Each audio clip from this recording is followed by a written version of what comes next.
Stand by to launch FanStream Sports. 3, 2,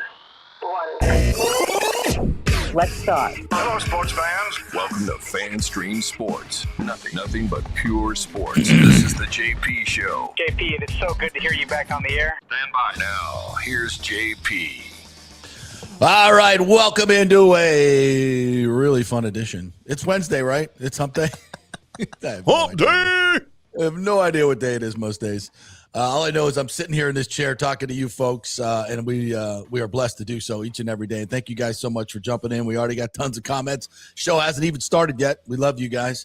We're going to talk, obviously, about last night's Tampa City Commission meeting, but it's not going to be all stadium, folks. I promise you.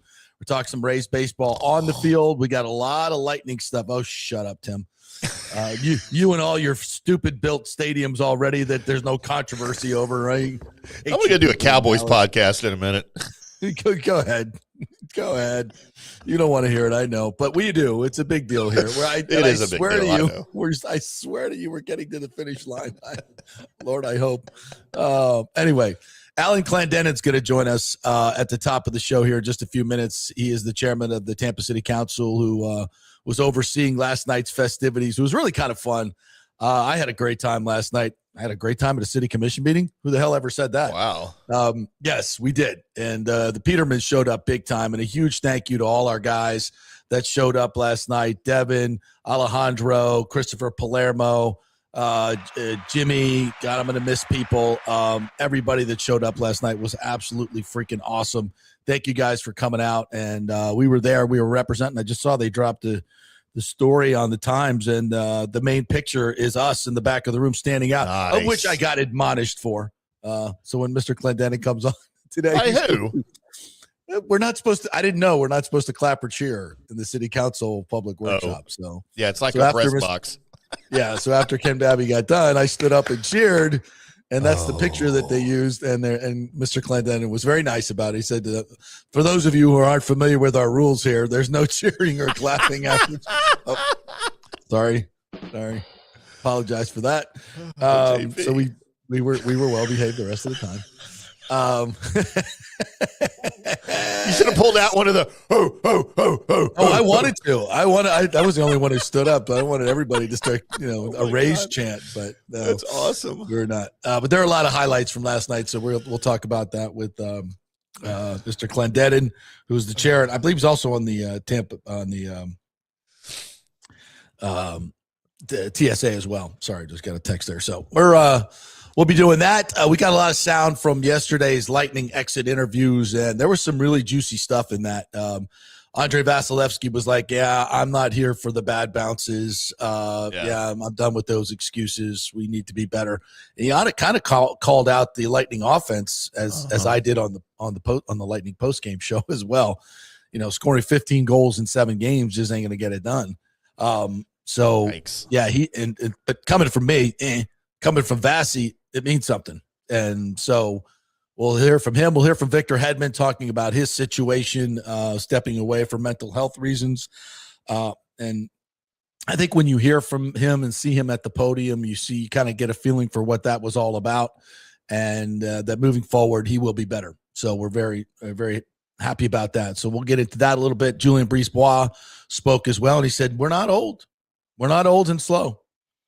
Many of you think they might be, and that might be valid, but JPB doesn't think that way. You and I are old and slow, but not them. Yes, that's incontrovertible. That's an easy one. But I don't know if the Lightning are. I don't think so. Not yet. So he talked a little bit about the fixes for that. So anyway, without further ado, let's bring in the chairman of the Tampa City Council, who had to put up with all the Petermans last night in his room. And Alan Clendenin joins us. If we can pop him up. There he is. Alan, can you hear us? I can. Good morning, everybody. Yes. First and foremost, I'd like to make a public formal apology for my raucous behavior in your room last night at the county commission. I was unaware of the rules that we're not allowed to stand and cheer. So first and foremost, my apology. No, it was all good. It was all good. And, it happens, and people come into council chambers. They're really, they're very emotional and passionate about whatever issue that they're there for. And so we just have to, keep everything kind of in control. Yes, and thank you for being so polite to me and not spanking me with the ruler. I appreciate that. That's only on a Saturday night. All right, so let's talk about last night's activities. Let me just get your overall impression. What from you're sitting up there with the council, I can see a lot of them nodding, some of them nodding off. So what was your feeling on what the council folk got out of this last night? Well, I definitely wasn't nodding off. It was you were not. You were not. These type of meetings are always intense, and it's good to. I was really happy with the results, and it's kind of, we set it up to be exactly what it became. It was an opportunity for both the Rays organization and the city, and also our stakeholders, to come out and really share all the information they have, not just the council, but with the public, and then have an opportunity for the public to come out and state what they're thinking about this project. Of course, that's all under the understanding that we're still not at a deal on the MOU, so there's still some things to be worked out. But it was a good opportunity to share all the information and people to see the same thing at the same time. So we're all speaking from the same book. How important is the public input, especially for knuckleheads like me and my whole crew that came there? Is this something that the council folks really are interested in and want to hear and also you're obviously getting a lot of feedback in your email, which we may talk about here in a second. Is it important? What are your thoughts? Yeah, absolutely. I will tell you that public input and people who show up, who take the time out of their day to come to council and speak to council, it weighs very, very heavy on the ultimate decision. So if it's the squeaky wheel, for lack of if you want to dumb it down to the something that people understand. If people show up at meetings and they take the time out of their day, we give that a lot of weight in our decision making, and it influences. I would say it's probably one of the more influential ways to push government in a certain direction. I love being part of the process last night. I've never done that, and it was fun. I really enjoyed it, and thank you for the forum for us to be able to speak. The stakeholders, we heard from some of the folks in the firehouses and police, and I think the Rays have done a really good job addressing their concerns. Would you agree?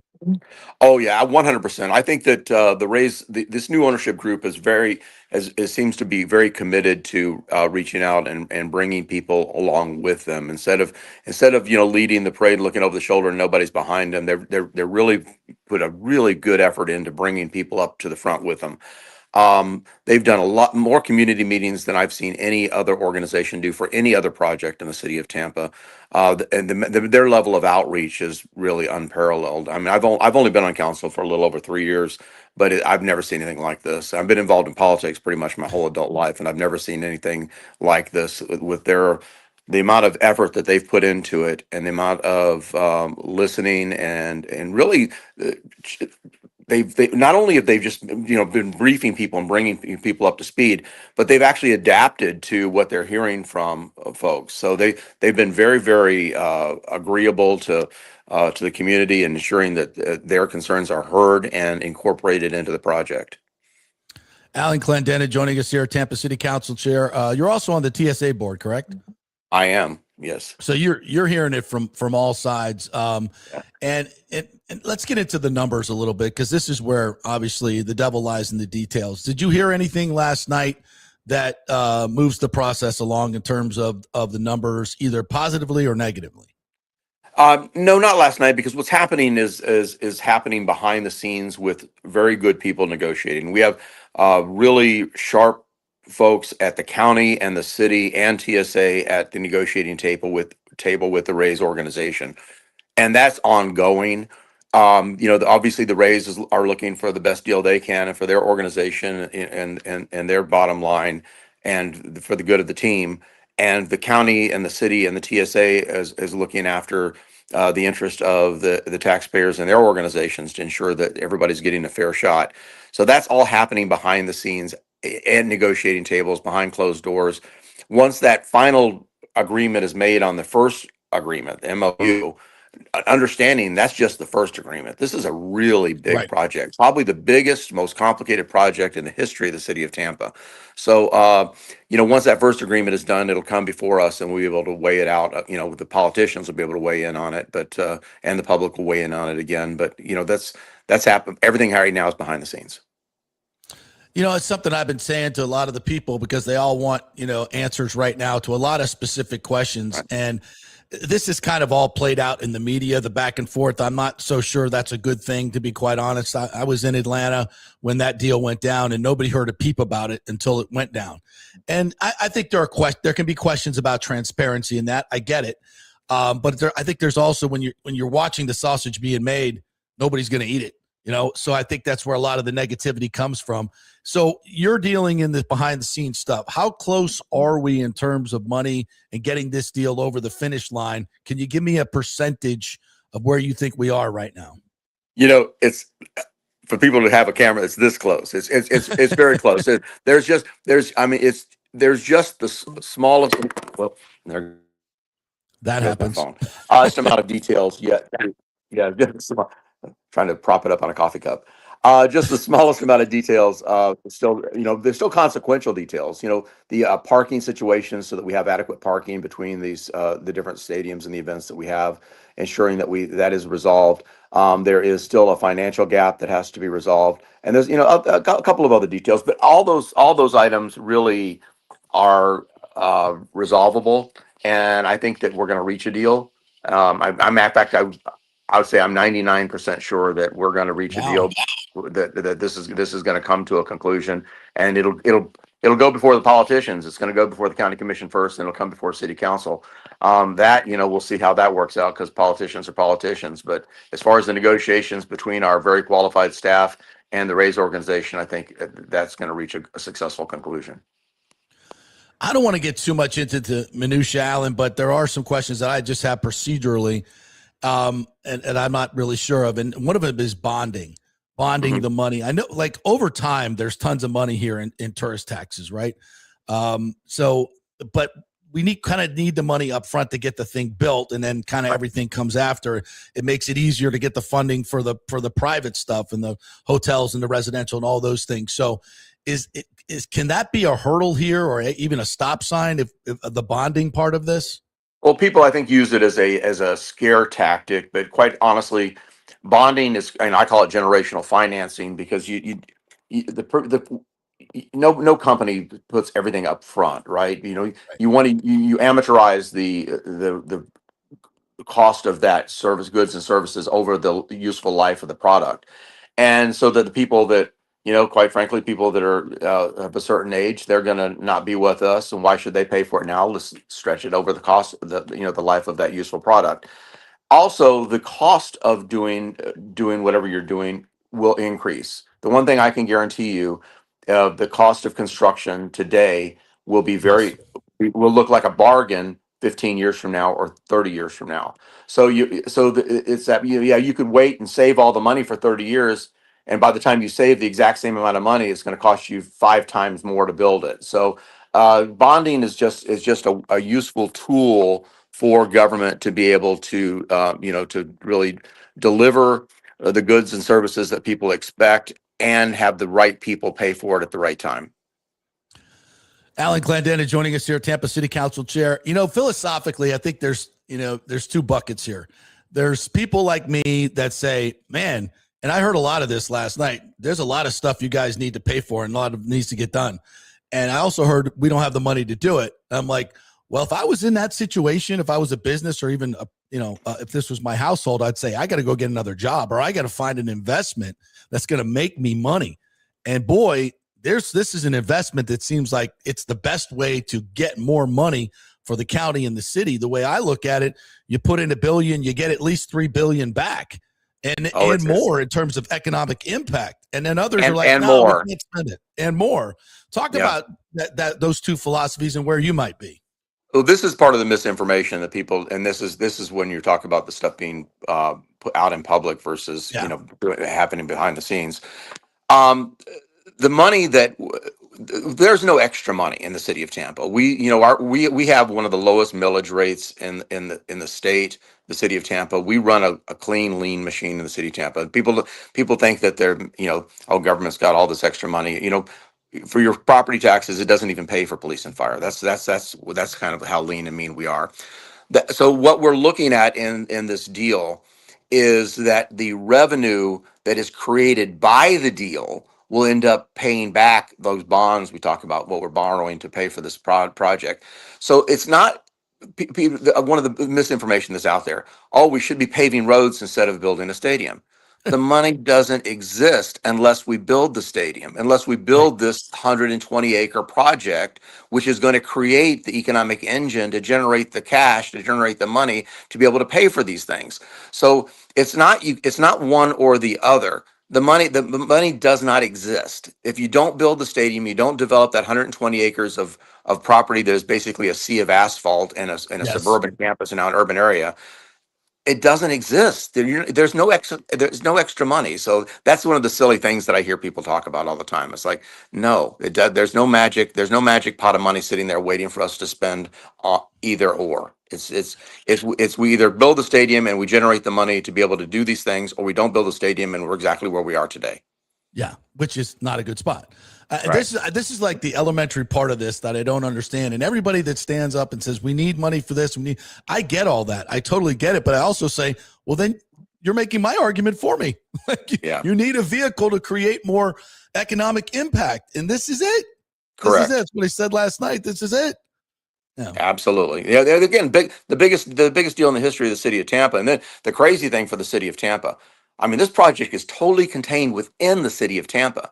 So, so of course, I mean, that's a no-brainer for the city of Tampa. We're going to get this, this injection of cash from the state of Florida on rebuilding Hillsborough College, the transportation improvements, the injection of cash from the Rays organization themselves, over $1 billion, and of course from the county.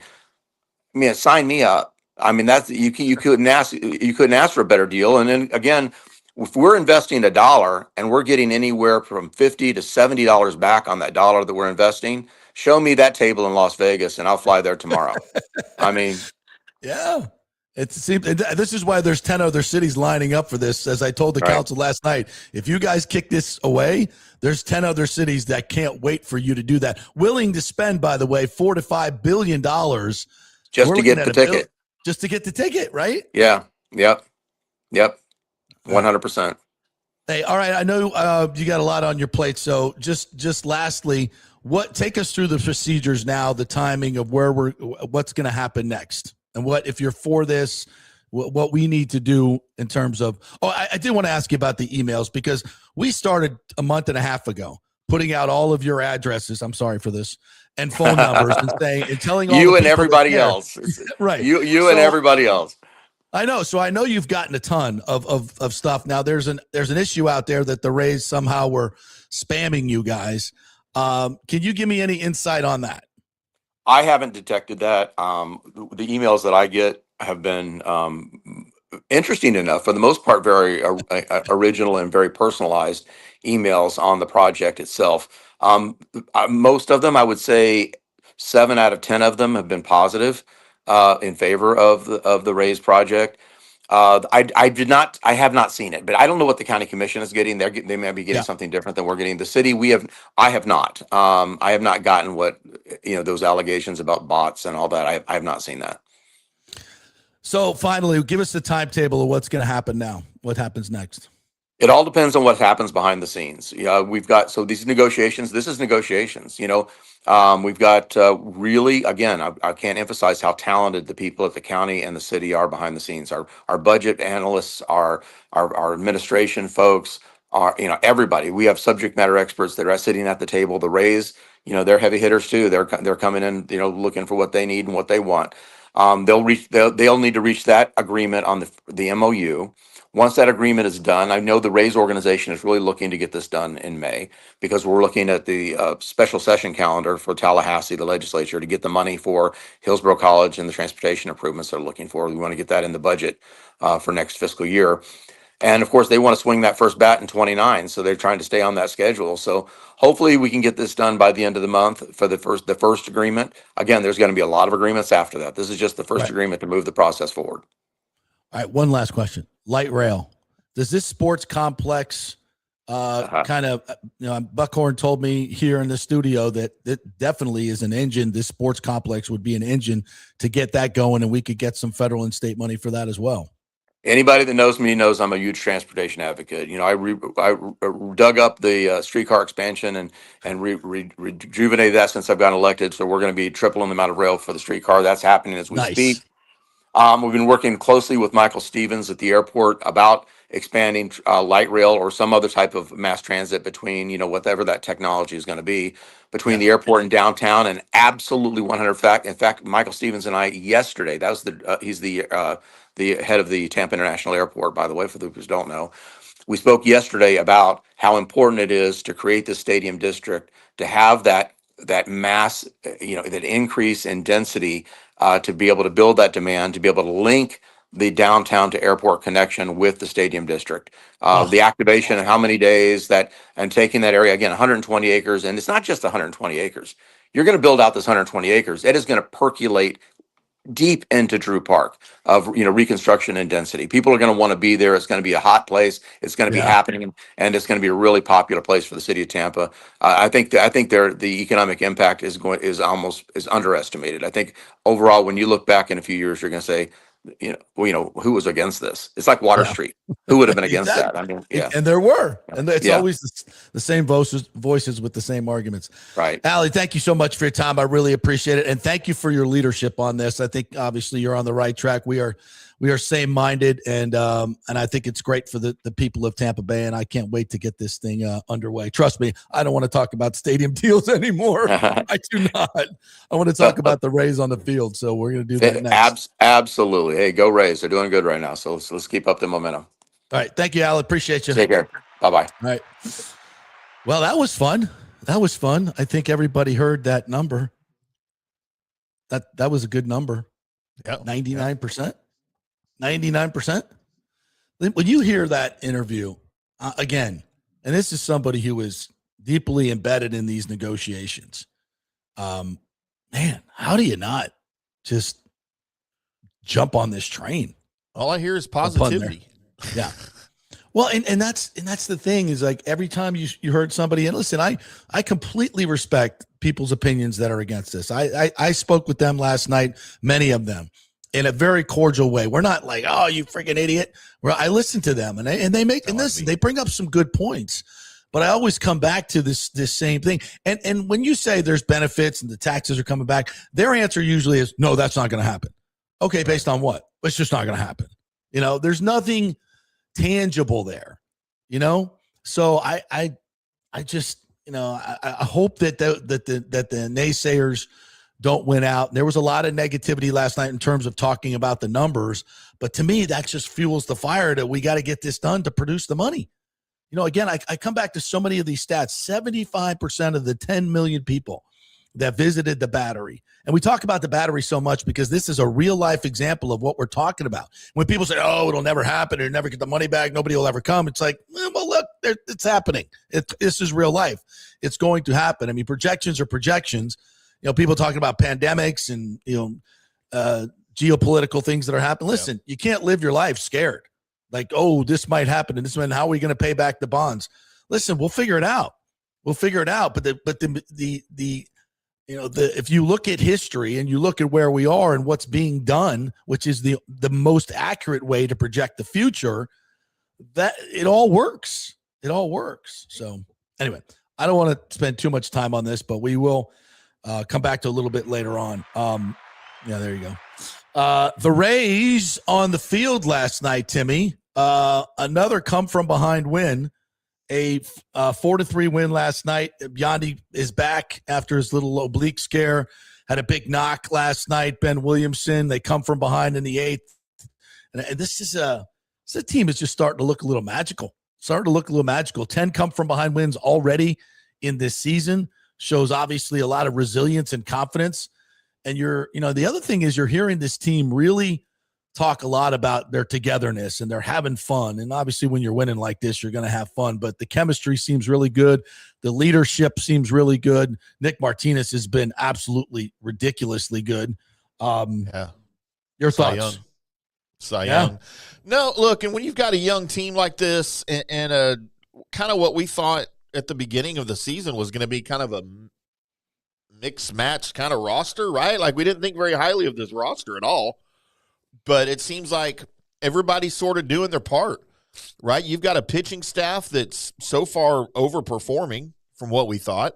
Yeah. You've got a lineup that we were unsure of who was playing where and why early in the season, but now it seems to have come. Kevin Cash seems to have figured some things out. He's putting some guys where they're thriving, and they're winning games they probably shouldn't. Because look, when you talk about come from behind wins, I don't care what sport it is. I talked to Roger Staubach one time. His nickname here in Dallas was Captain Comeback because that's all he did was come from behind to win games, right? He hated that moniker. He absolutely hated it. He said, you know why I had to come back? Because we were losing early in games. We shouldn't be losing early in games. Yes. But when you have that ability to do that, then it can give you wins that you probably shouldn't have. And the problem, I don't know how sustainable that is, for throughout a long season in Major League Baseball, because you're not going to get all of those. But right now, 23-12, 13-4 at home. You can't argue with the success. You can't argue with what's on the score sheet. So if you wanted to throw out a surprise team in the AL East, I would throw out the Rays. Yeah, absolutely. Here's an incredible little statistic. Since integration, only 4 pitchers aged 35 or older have allowed 8 or fewer earned runs and 10 or fewer walks in their first 7 starts of the season. And Nick Martinez is one of those. The others, 1967, Whitey Ford, 2001, Kevin Brown, that was pretty good. In 2018, 22, Justin Verlander. I believe every one of those won the Cy Young Award that particular year. So that's what Nick Martinez is doing at his old ass age. He don't look 35. That's for damn sure. That guy is ripped and performing extremely well. And I think showing great leadership to the other starters, which is kind of bleeding over. And that's good stuff. JP, I'm seeing some breaking news on my 72 TVs here in the studio. Yes, sir. Not related to, kind of related to sports. Is this new or am I just seeing it that Ted Turner has passed away? Yeah, Denny Boy just put that up too. Has passed at the age of 87. Yeah. Talk about one of the great sportsmen of our lifetime. Just people, pioneers in general, right? Yeah. He's the one who brought us baseball during the weekday, WTBS. Yeah. Sure did. Who was doing it first, TBS or WGN? I don't remember, but one of them. But for me, growing up, it was WTBS. That was the first superstation out of Atlanta, which became CNN, sadly. Yep. Ted Turner. And what we forget is he captained the America's Cup winner for many years. Remember that as a sportsman. Then he bought the Braves. Yep. Then he married a witch, and a witch that if she never opened her mouth, I would be highly into. Yes, rest in peace, Ted Turner. What a character! What a dude. He gave us colorized old movies too. Yeah, he did that. Didn't he try to manage the Braves for a little bit? Yeah. Did he fire the manager and try to manage? And I forget who the commissioner was. It might have been Bowie Kuhn at the time. It was like, you can't do that, bro. Can't do that, man. Get the hell out of the dugout. He was trying to be the next George Steinbrenner. Yes.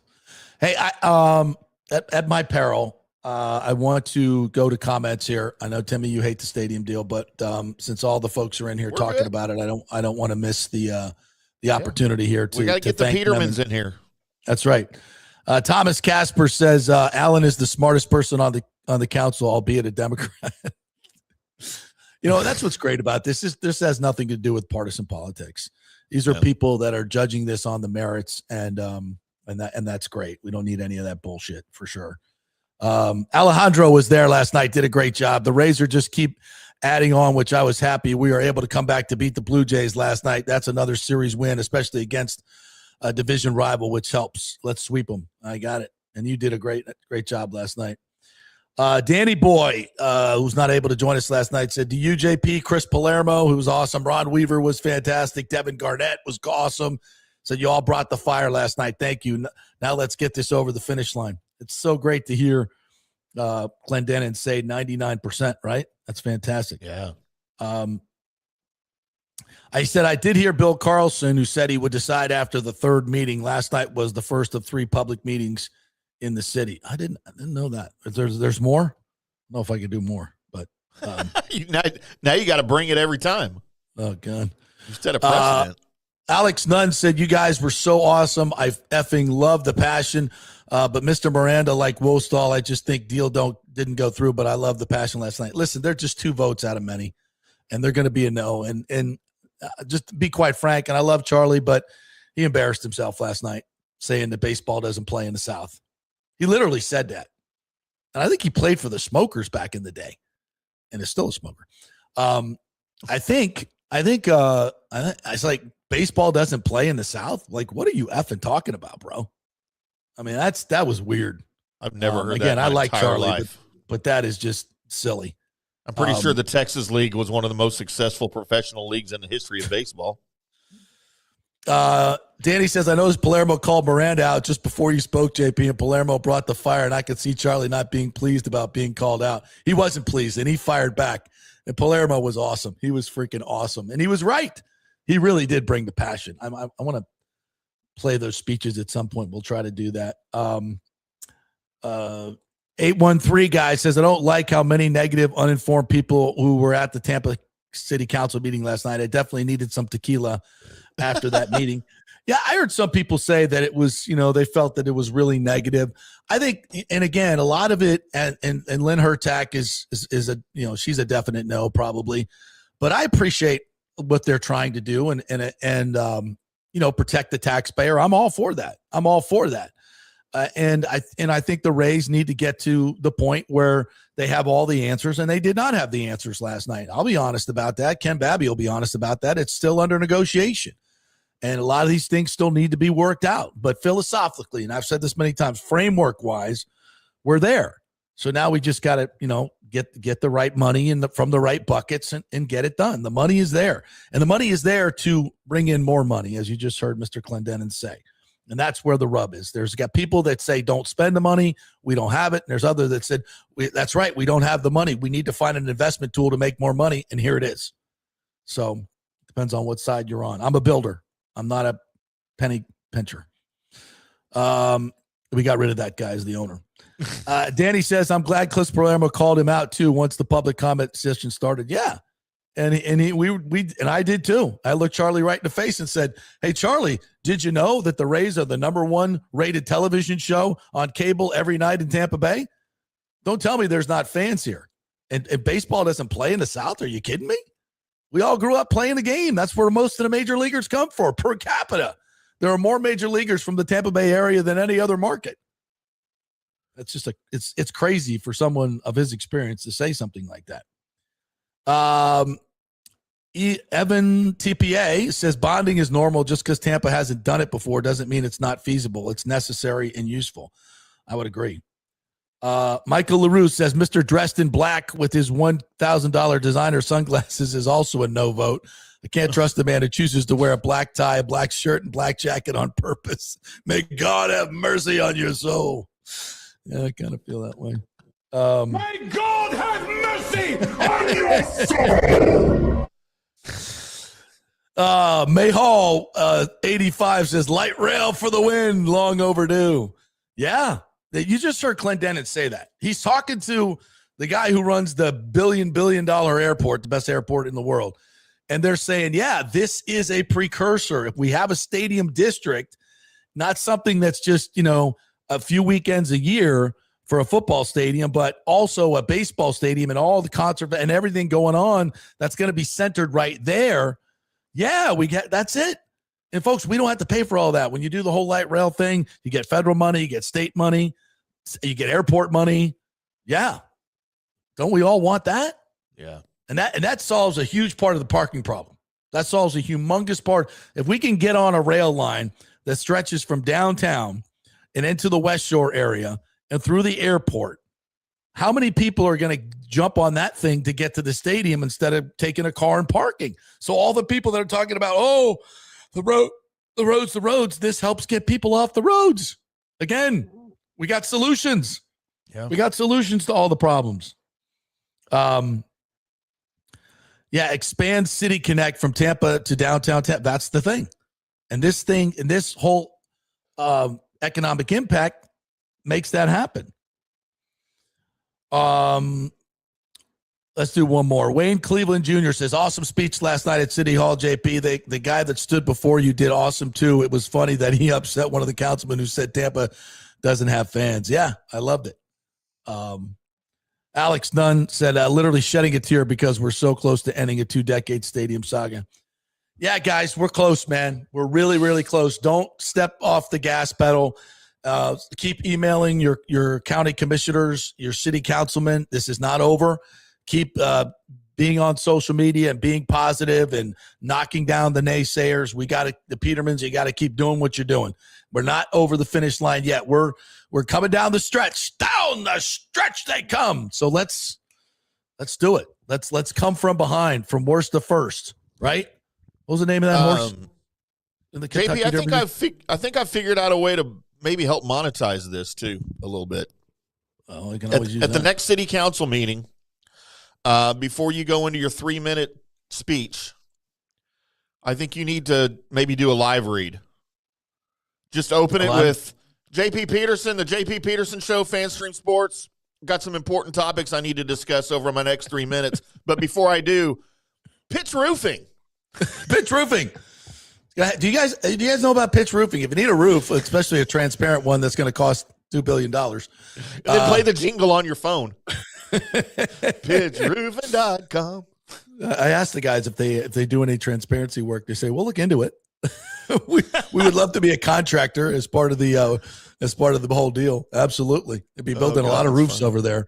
So yeah, you guys can get some work. And listen, Pitch Roofing, we love those folks over there. They're good people. I've met with them at their business. They're 5-star reviews from so many of their clients. They're not going to be the cheapest because the cheapest people are going to rip you off. Let them come out, educate you about your roof. They'll come out for free, and they'll give you a special price if you mention the JP Peterson Show as well. So how about that? If you're a homeowner, don't let this lapse because hurricane season is right around the corner. Meet with the guys at Pitch Roofing. They'll put you on their preferred client list, so when it does happen, you will be at the top of the list to get your roof done. That's a big, big deal. PitchRoofing.com. Back in 3. Pitch Roofing believes giving back is part of doing business the right way. That's why they proudly offer exclusive discounts to those who gave the most to our communities, including veterans, first responders, seniors, and teachers. And for listeners of the JP Peterson Show, there's even more good news. Pitch Roofing is now offering a special discount just for fans of the show. With so many roofing companies coming and going in Florida, it's important to choose a contractor you can count on long after the job is done, especially when it comes to honoring your warranty. Pitch Roofing is built for the long haul with a reputation for quality, transparency, and standing behind their work. Whether it's a repair or a full replacement, their team delivers honest guidance, quality workmanship, and no high-pressure sales. Call 727-67-PITCH, 727-677-4824, or visit pitchroofing.com to schedule a free estimate. Pitch Roofing, roofing done right. As the Rays enjoy being back in their Tropicana Field home this season that was ravaged by Hurricane Milton, Italiano Insurance wants to remind us all how important it is to be properly insured. 40% of you are underinsured. That can mean financial disaster. Let the experienced and friendly agents at Italiano shop your policies for the best price and the right coverage. Italiano saved me over $1,000 on our auto insurance last year, over $500 on our homeowners insurance. They can do the same for you. That's a grand slam. Might as well get a double play by adding flood insurance and business insurance to your portfolio. Cost less than you think, and trust me, you do not want to risk your home or personal wealth. That's a whiff. So step up to the plate and call 813-877-7799 and chat with our all-star agents at Italiano Insurance, or call our Boca Grande office at 941-964-0400. Hey guys, you already know that Riveters is the best sports bar in all of Tampa Bay, but now it gets even better for Rays baseball season. During all Rays games, check this out, $6 Tito's, $6 Jack, $6 margaritas, all during Rays games. Are you kidding me? And that's always a great pour from the great bartenders at Riveters. Great service, great food, everything is fresh, nothing is frozen. And let me tell you, if you want baseball and wings, you will not find any better than Riveters. Their sauces, like the blue cheese and the ranch, and everything is handmade, and the wings are big, and they're perfect.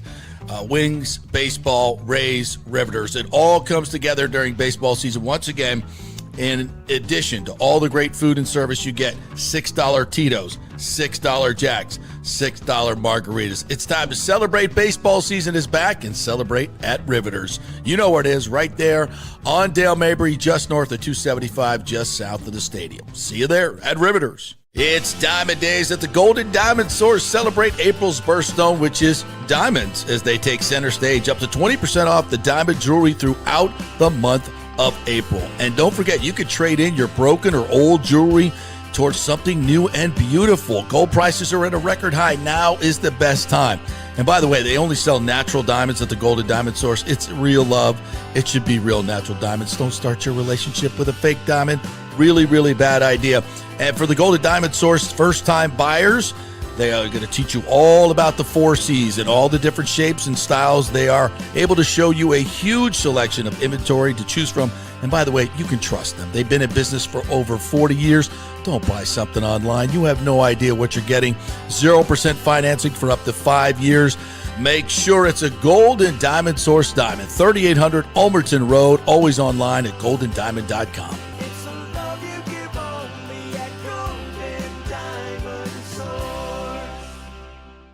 Hey, JP here for Genesis of Tampa and the Murphy Auto Group. I think the best way to experience a business is to use that business. And I just did at Genesis of Tampa. Just bought a GV70, a 2023, and it feels and drives all new. It's an absolutely fantastic car. The technology, the comfort, and the price, absolutely outstanding. Frankly, I never thought I could get into a car like this, but they made me a deal I could not refuse.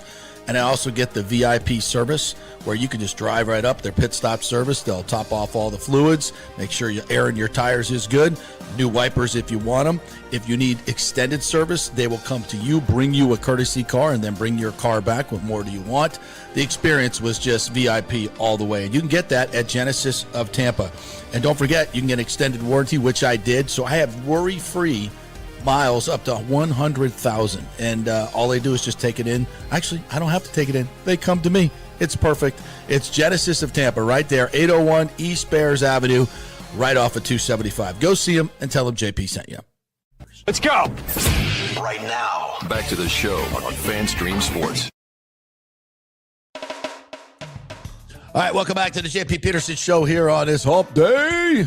Rays got an afternoon game today, so we'll see if they can sweep the Blue Jays after a big 4-3 win yesterday.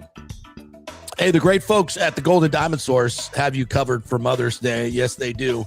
It's the gift card match once again. It's the best thing in all of holidays.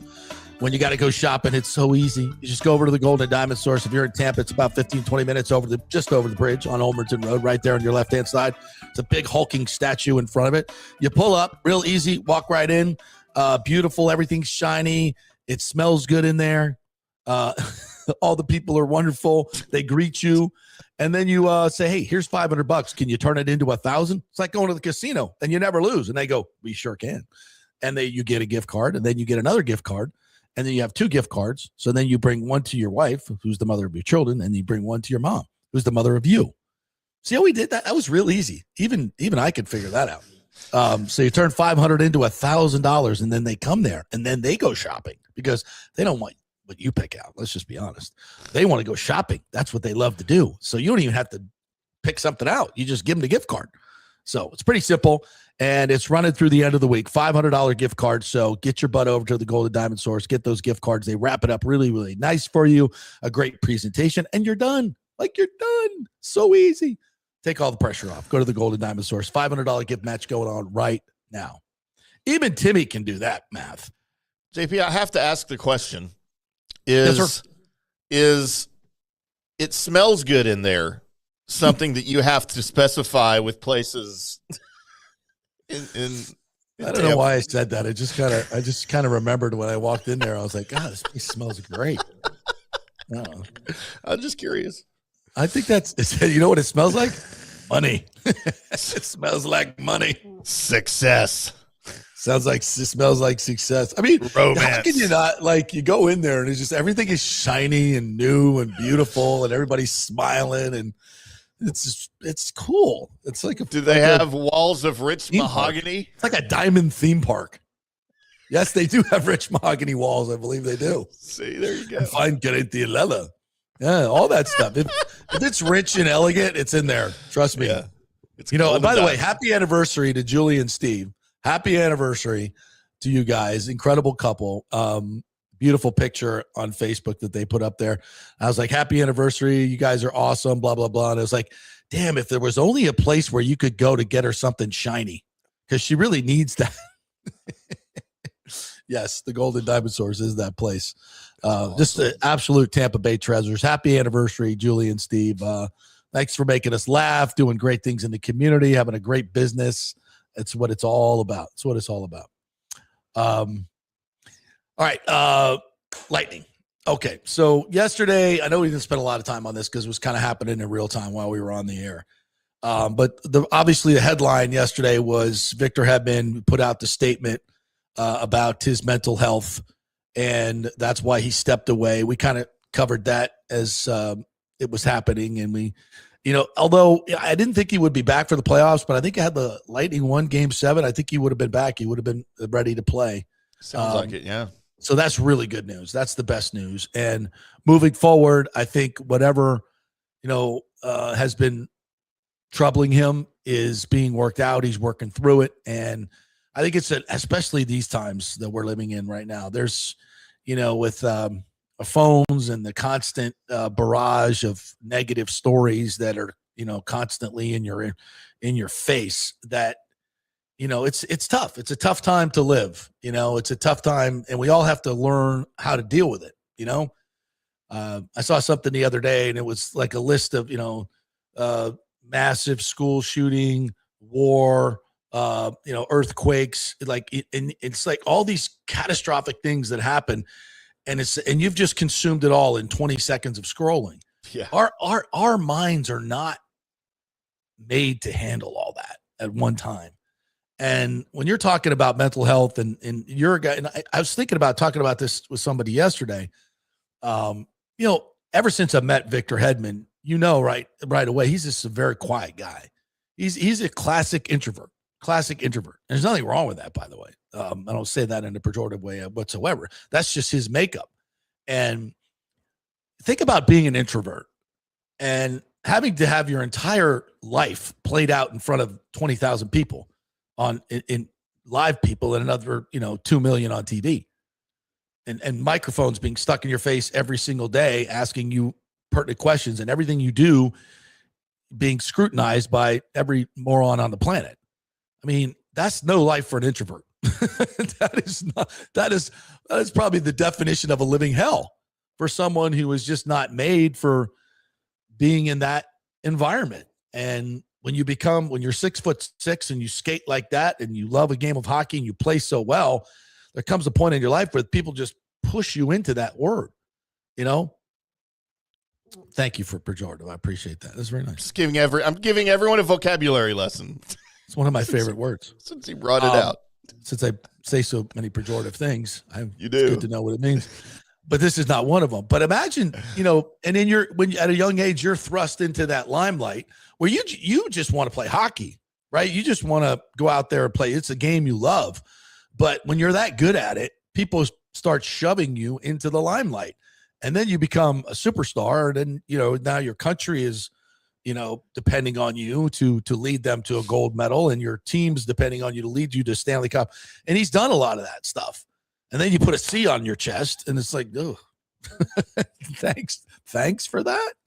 Do you think So a couple of observations here. Number one, I think the fact that he was at the post, I guess, the end of the season presser, that he even appeared there and spoke to the media, I think is a positive thing. Yeah, probably for him. That's a good sign for the Lightning. It's a good sign for Victor Hedman.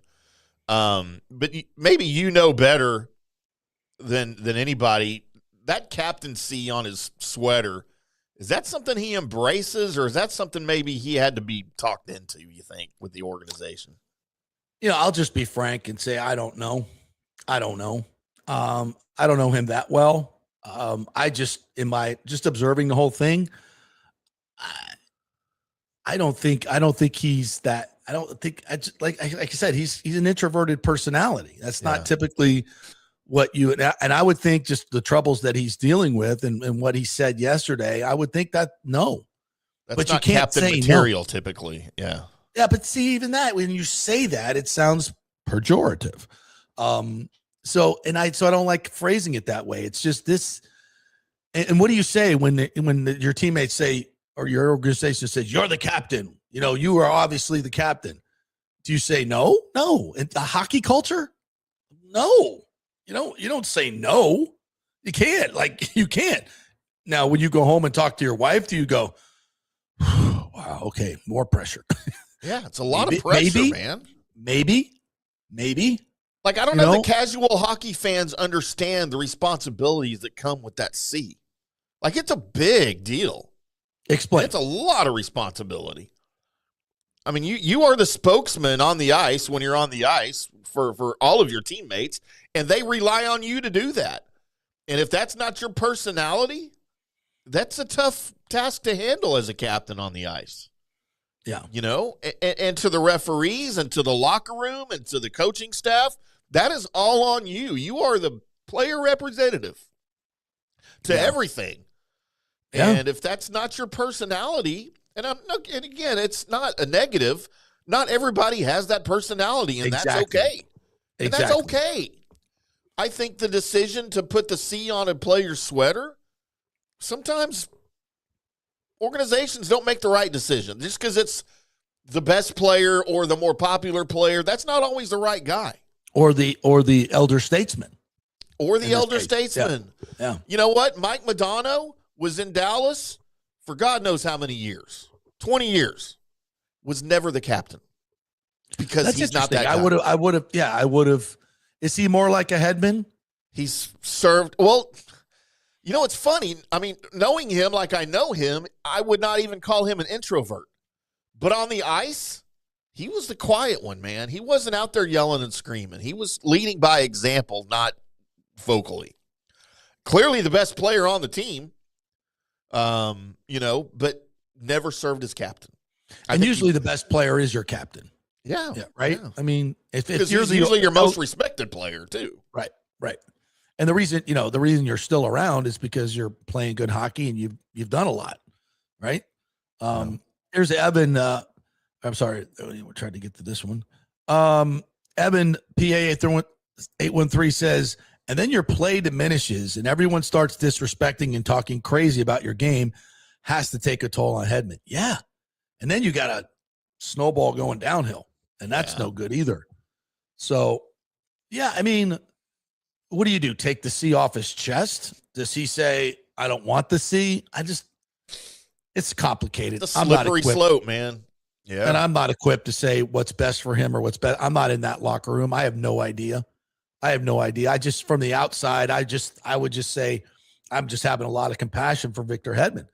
He's a very affable guy. I'm not saying he's, super quiet and hiding in the corner. That's not who he is, but he's not Hagel, he's not Stamkos.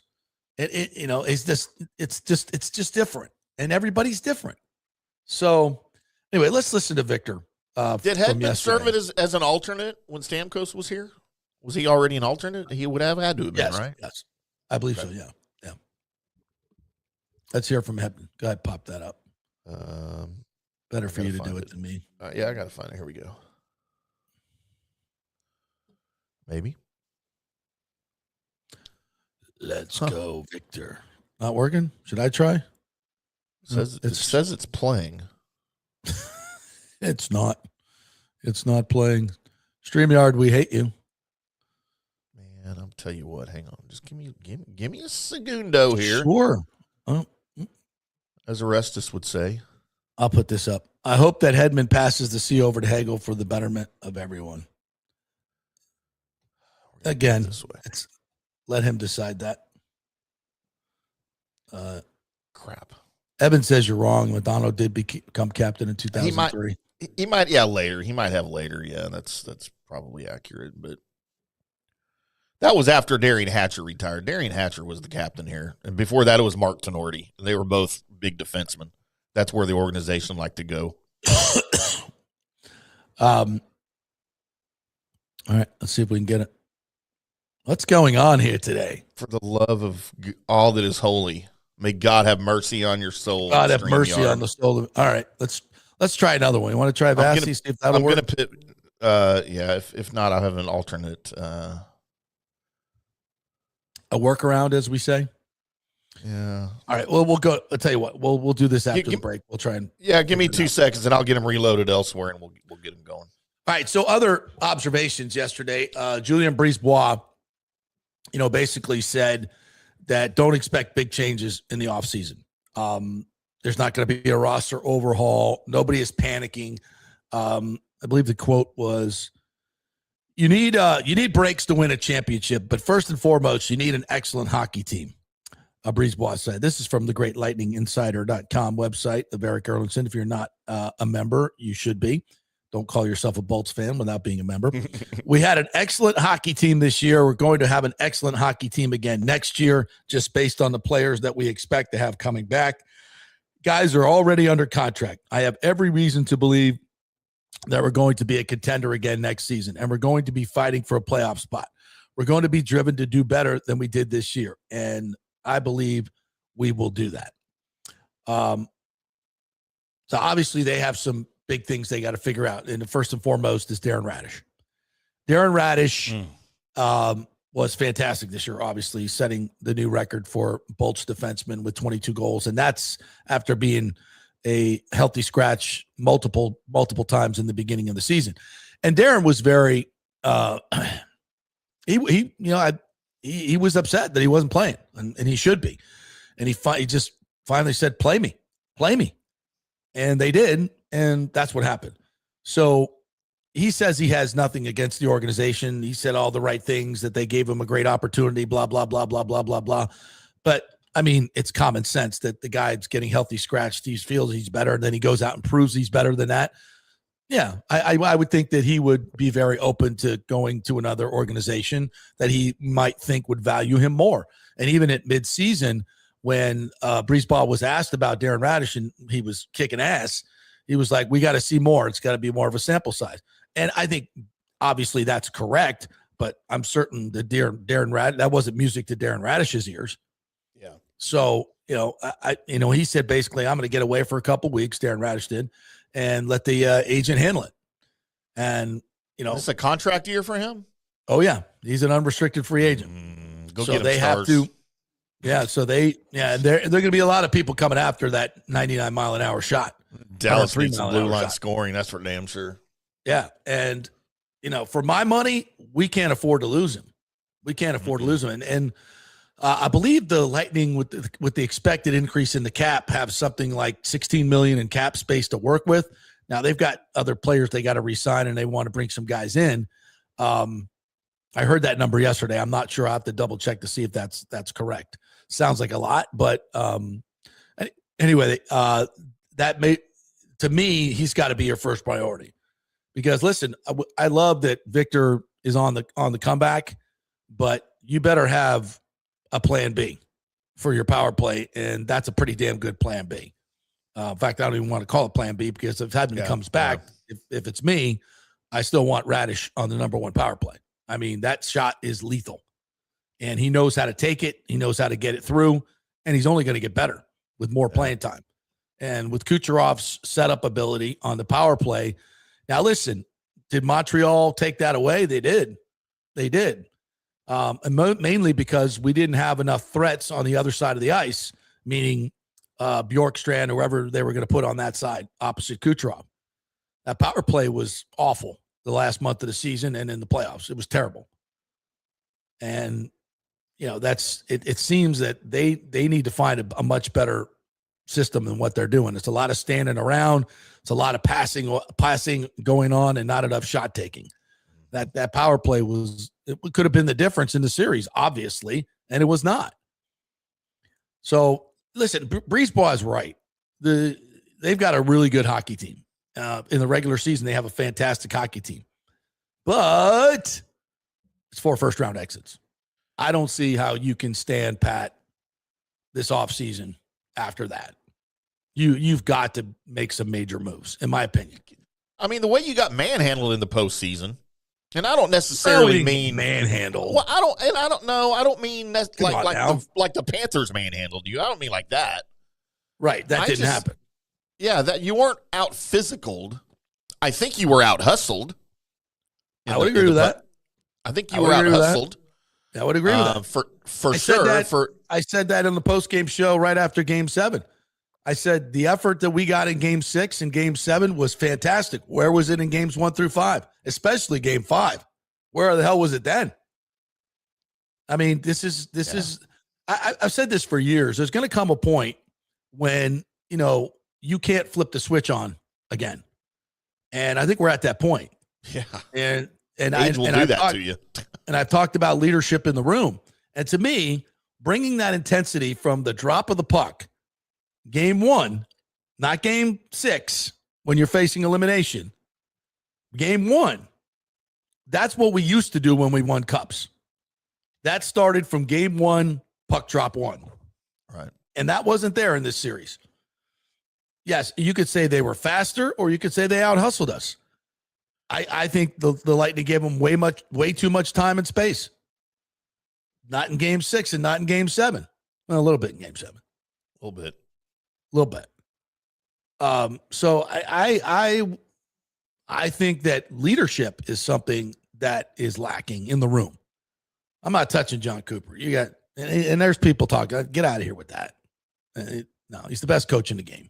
Look, I understand when you say that and why you say that. The John Cooper is untouchable. He should not even be considered to be part of the problem. But when it's 4 straight years and your guys don't look ready, I mean, shouldn't that at least be a conversation? No. Okay. No. I'm just throwing that out there. I get it. No, I get it. But no, I've watched every one of these series, and I don't see any glaring mistakes. Did he play Sabrin too long in this series? Maybe. What other glaring mistakes would you point to? I don't know.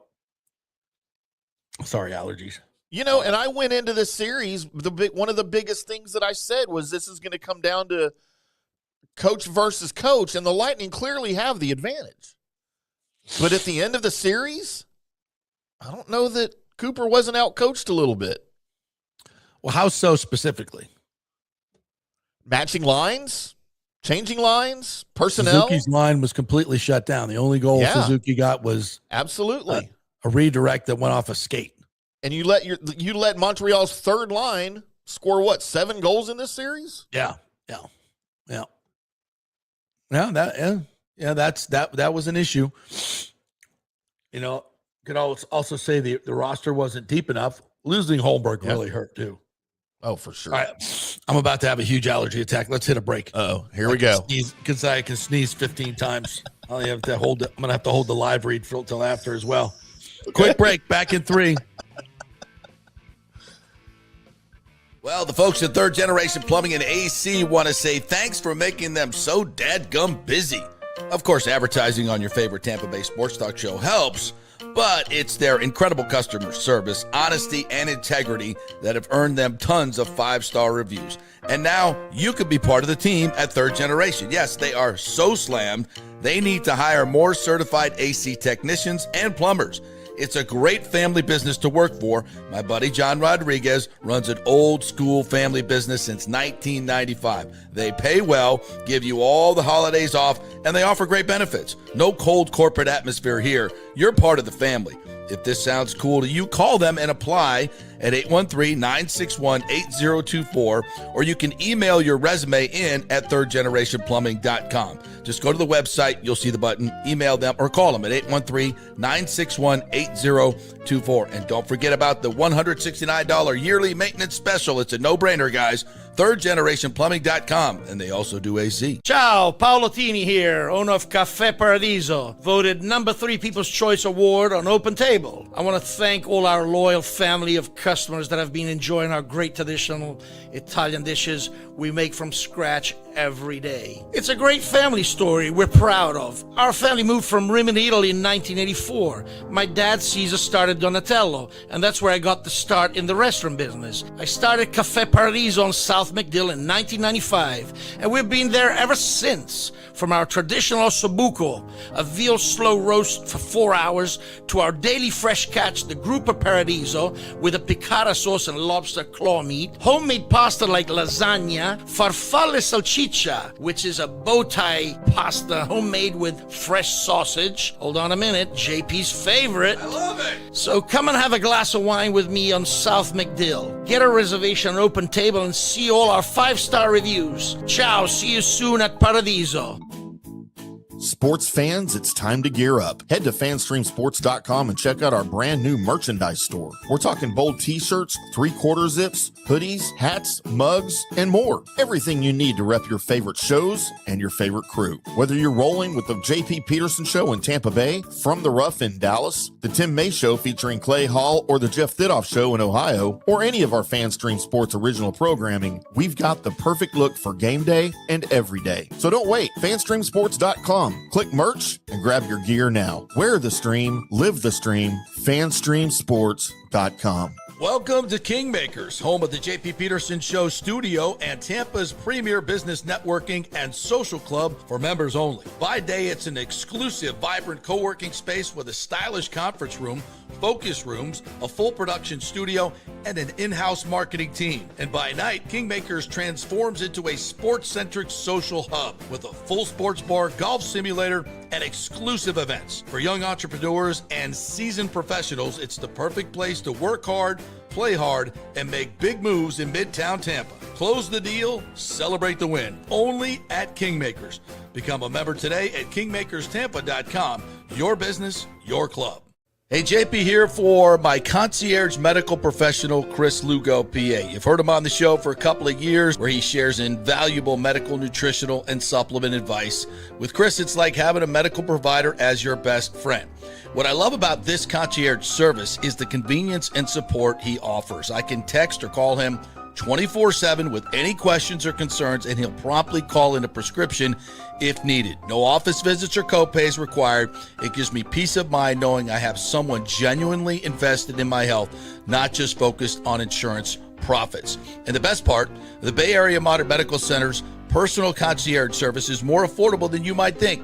Don't let insurance companies dictate your health care. Take control of your health and wellness today. Visit BAMMC.com for more information and to schedule your initial free consultation. Empower yourself and take charge of your personal health with BAMMC.com. Let's go. Right now, back to the show on FanStream Sports.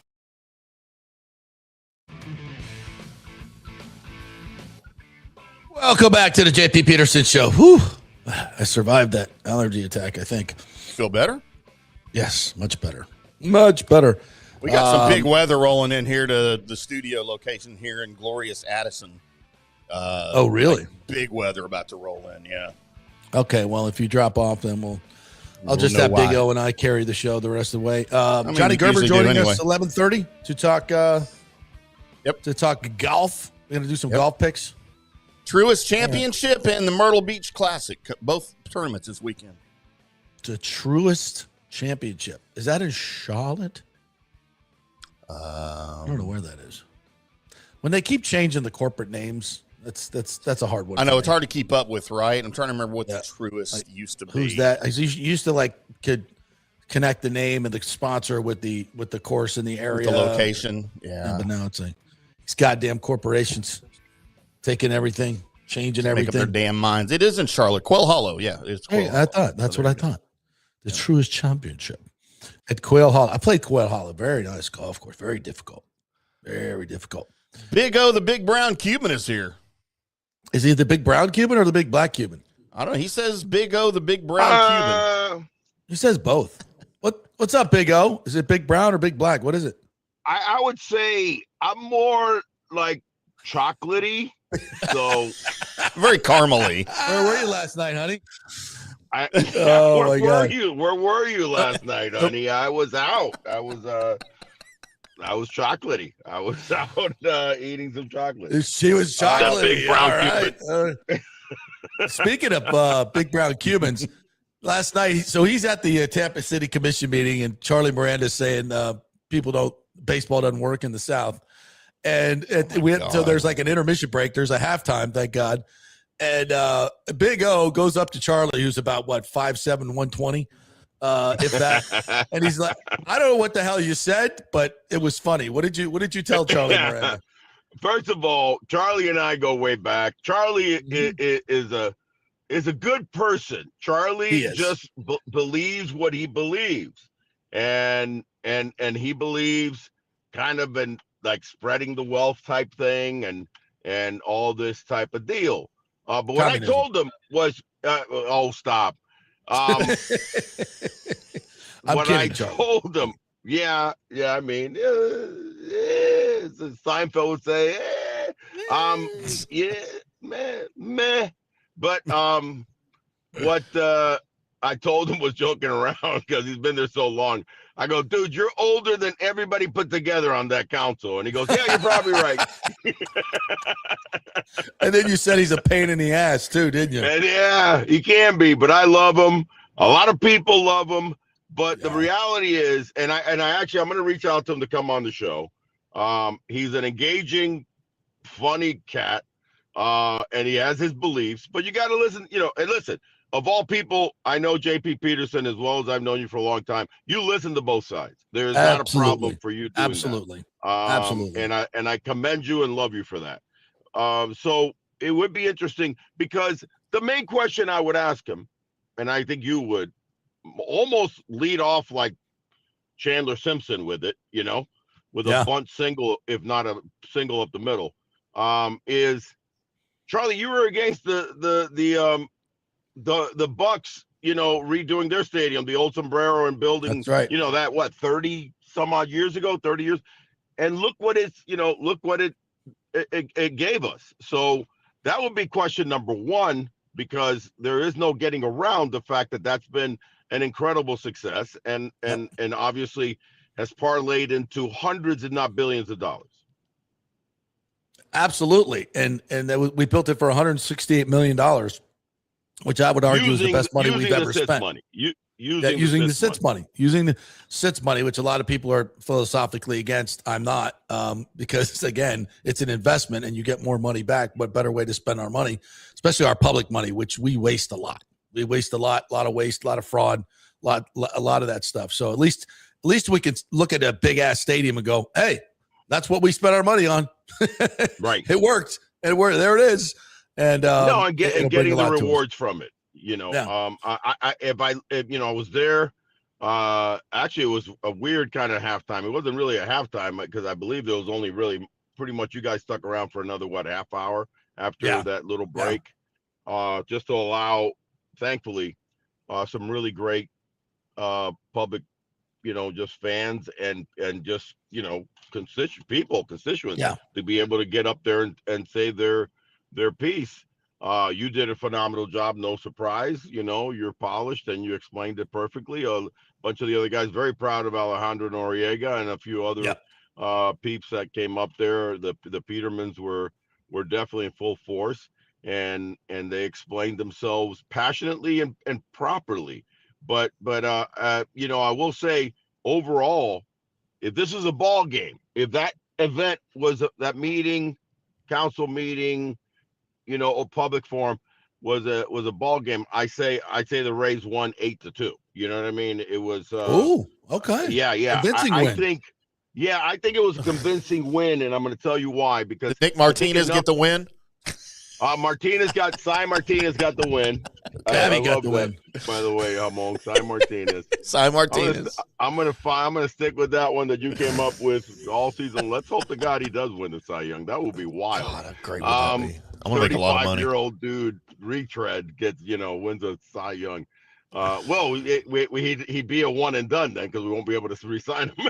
Yeah, True.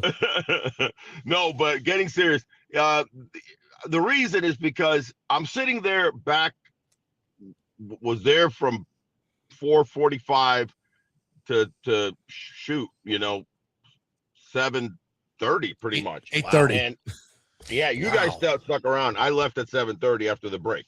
But the whole time I'm getting a chance to kind of watch this, and I'm not calling it theater like as they made up, but it was kind of theater, pretty neat. If anybody has never been to one of those scenarios, it has its protocol and its way that it's run, and it is almost theatrical, but very positive.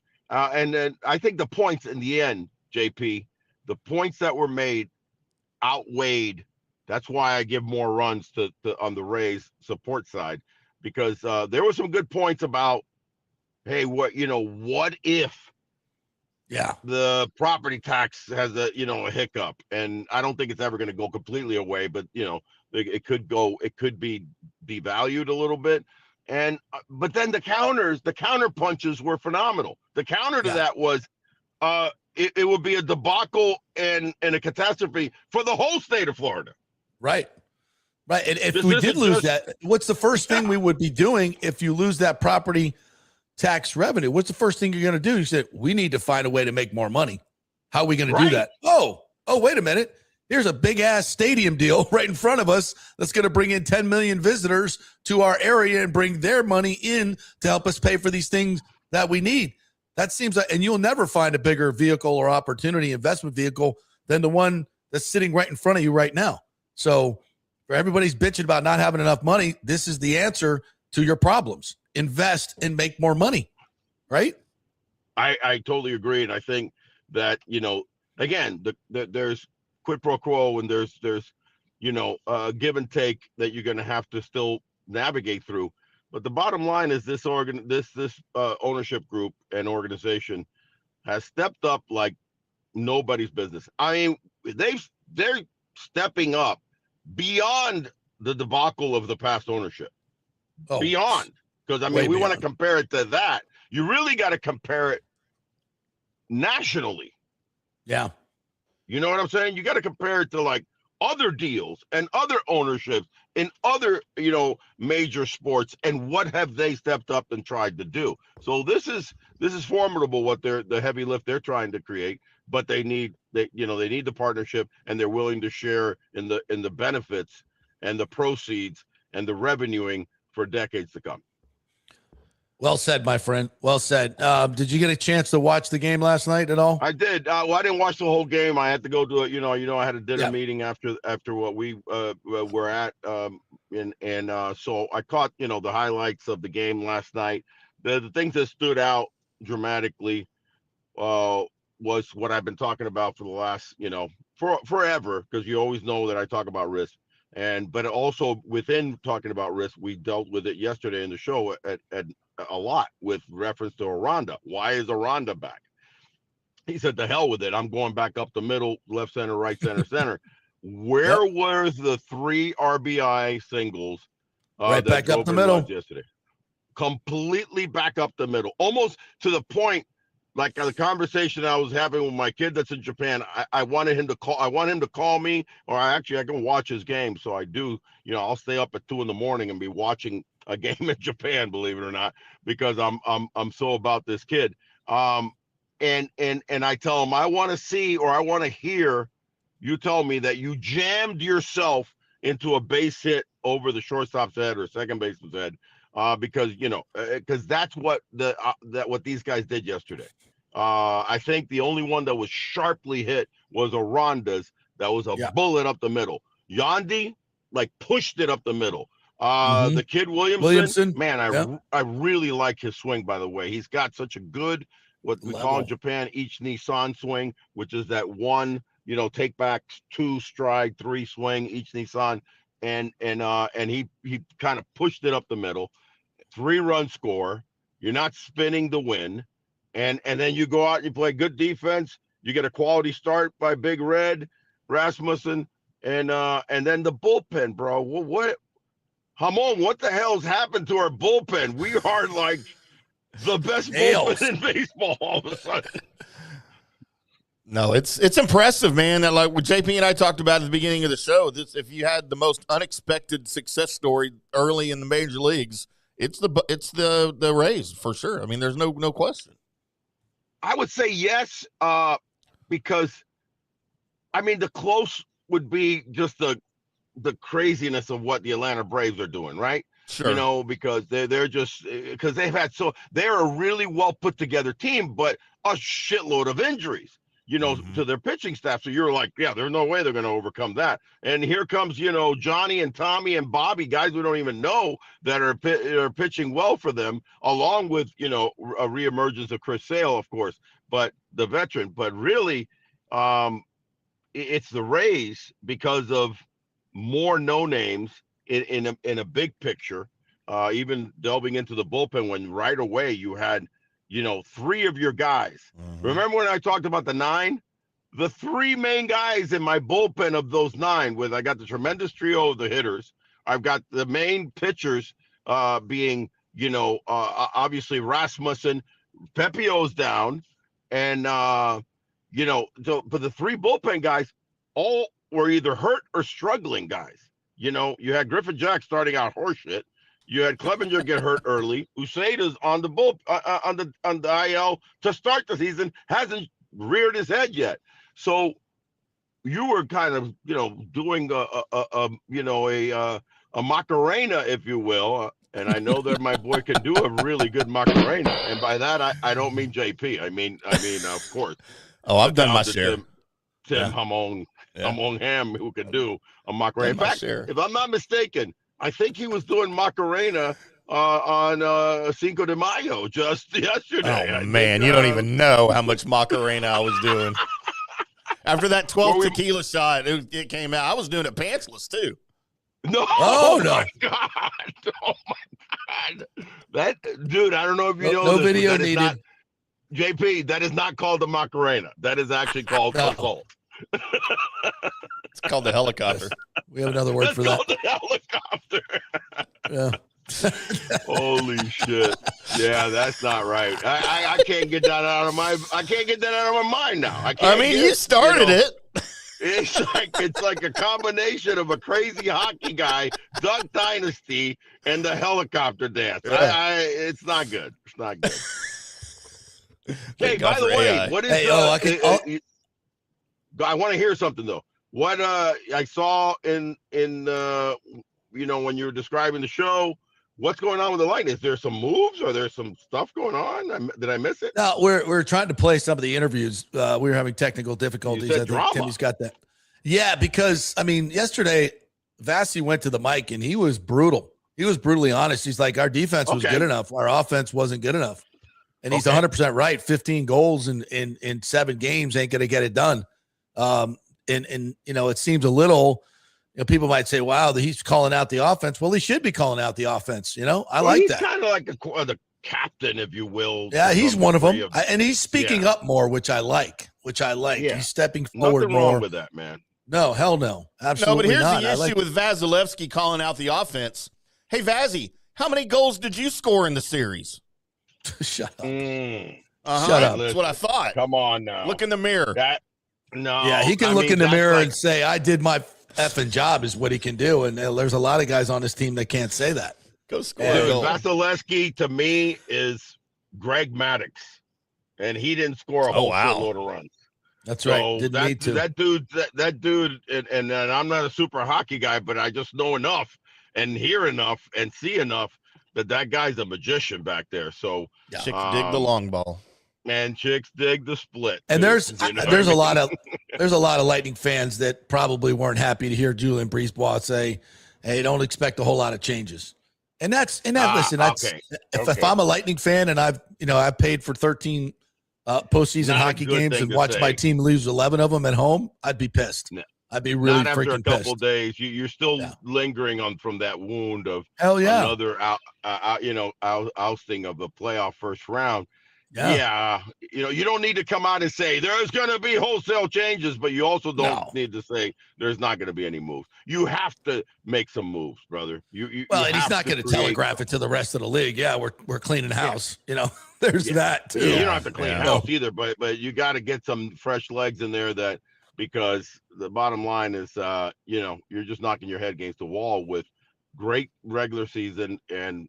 You at least you got to get up past round one. I think they need to shake things up. I really think they need to know what that means. Like if total turnover is a 10, and doing nothing is a 0, I think we should be at about a 7.5. Wow, that's talking some big names that need to. I just, and he's right. First round, traded. And you got to have that context to 4 first-round exits. You got to have, Toronto was a 111-point team. The next 2 guys won the cup, and we don't know what Montreal is going to do yet. There's got to be some context to that. Did they barely squeak into the playoffs and get ousted in those first? No, they were one of the most dominant teams going into the playoffs and just didn't get it done. But getting it done in the playoffs is, that's a thing. That's the only thing, actually. It's actually beyond, the regular season is, the regular season is, it's the thing. Yeah, the regular season should be, it should be. There's something in their postseason lack of success that needs to be addressed. And whether that's leadership, more scoring, if it's, face-offs guys, if it's, just more.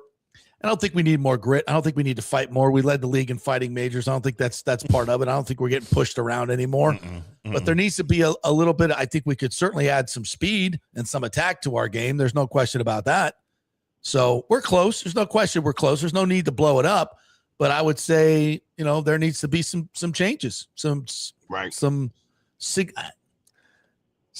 significant changes. I think we're close to that. I think 7.5 is, and that could just be bringing people in. It doesn't necessarily mean shipping people out. They've got some salary cap room to do that, but they need to make a commitment. Well, that would be creative. If you could, more bringing in and lifting up.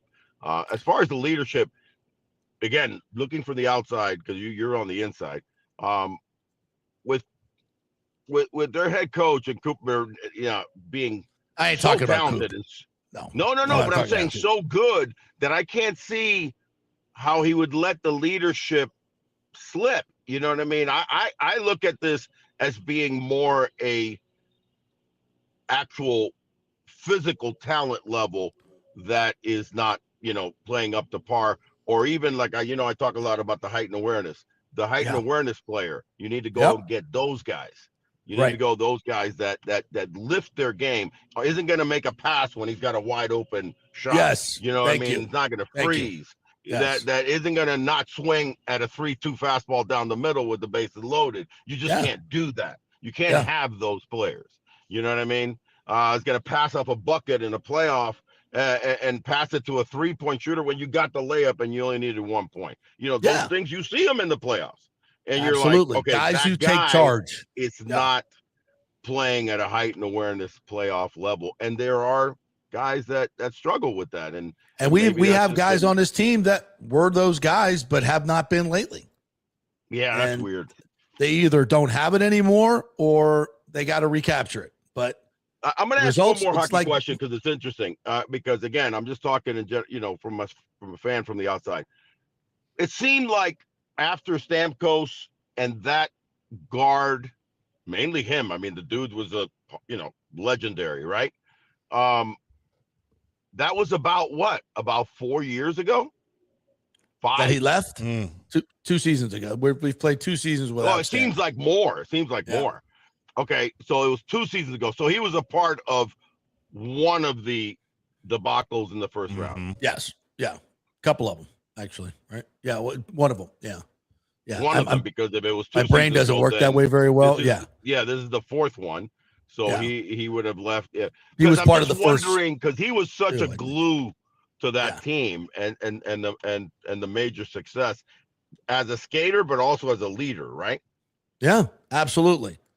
So it's interesting how those things, somehow you go further down, when somebody of that magnitude departs. And also, been our an power issue play. here since he left? What's that? Leadership's kind of been an issue since he left, right? I mean, it's such a fleeting thing, to talk about, like, quote, leadership. How does it show up? Oh, you played the game. You played at the highest level. It is. I mean, it is fleeting. How would you define it in the clubhouse? Yeah, it's fluid because there's definitely leaders that I played with, and for a while, especially by the time I got to Japan and after the first couple of years and we won and I was MVP, stuff like that, I was considered a leader, even though I was foreigner. But I led my team by example. I played with teams that you had quiet leaders and then you had boisterous leaders. It's a very fluid thing. When it comes down to it, here's where I see a leader, man. Is when the game is on the line, the chips are down, you've gone through a losing streak. How is that guy not only performing but acting, talking, looking? That's leadership for me. So you can look at guys like Jordan, you can look at guys like Jeter, you can look at certain players that had that that stoic leadership personality that you can follow, and that's what you need. And I think Stamkos was that. I agree. Hey, real quick before we let you go, Big O, I have a Japan baseball question for you since you brought it up. Who was better in the Japanese baseball league, you or Tom Selleck and Mr. Baseball? Tom Selleck and Mr. Baseball or me. We both played there in 1992, by the way, because that's when he filmed that movie. Literally, he was there while I was playing. He was with the Dragons. Yes, with the Chunichi Dragons. You are correct. Who was better? Who was having a better year that year? If you actually watch the movie, I've got an answer for you. You actually literally watch the movie, and then you also watch Tom Selleck, who, by the way, played in a lot of charity games and actually appeared in a real spring training game for the Tigers a couple of times. Right? Yeah. All you need to do is look at his swing and look at my swing, and God damn it, I was having the better year. I think you're right. Amen. Thank you. Amen, brother. Arigato gozaimasu. Thank you very much. Muchas gracias. Case closed. All right. Swing, thank you, Big nice O. Swing for a celebrity, but shit. I think JP Peterson had a better swing than Tom Selleck. So Thank you. Let's go with that. Yeah. There he goes. But when it came to the bars, the Japanese bars, I think Selleck would definitely have pulled away. Yeah, he might have opened up a few more doors. Maybe. Yeah, maybe. absolutely. I don't know.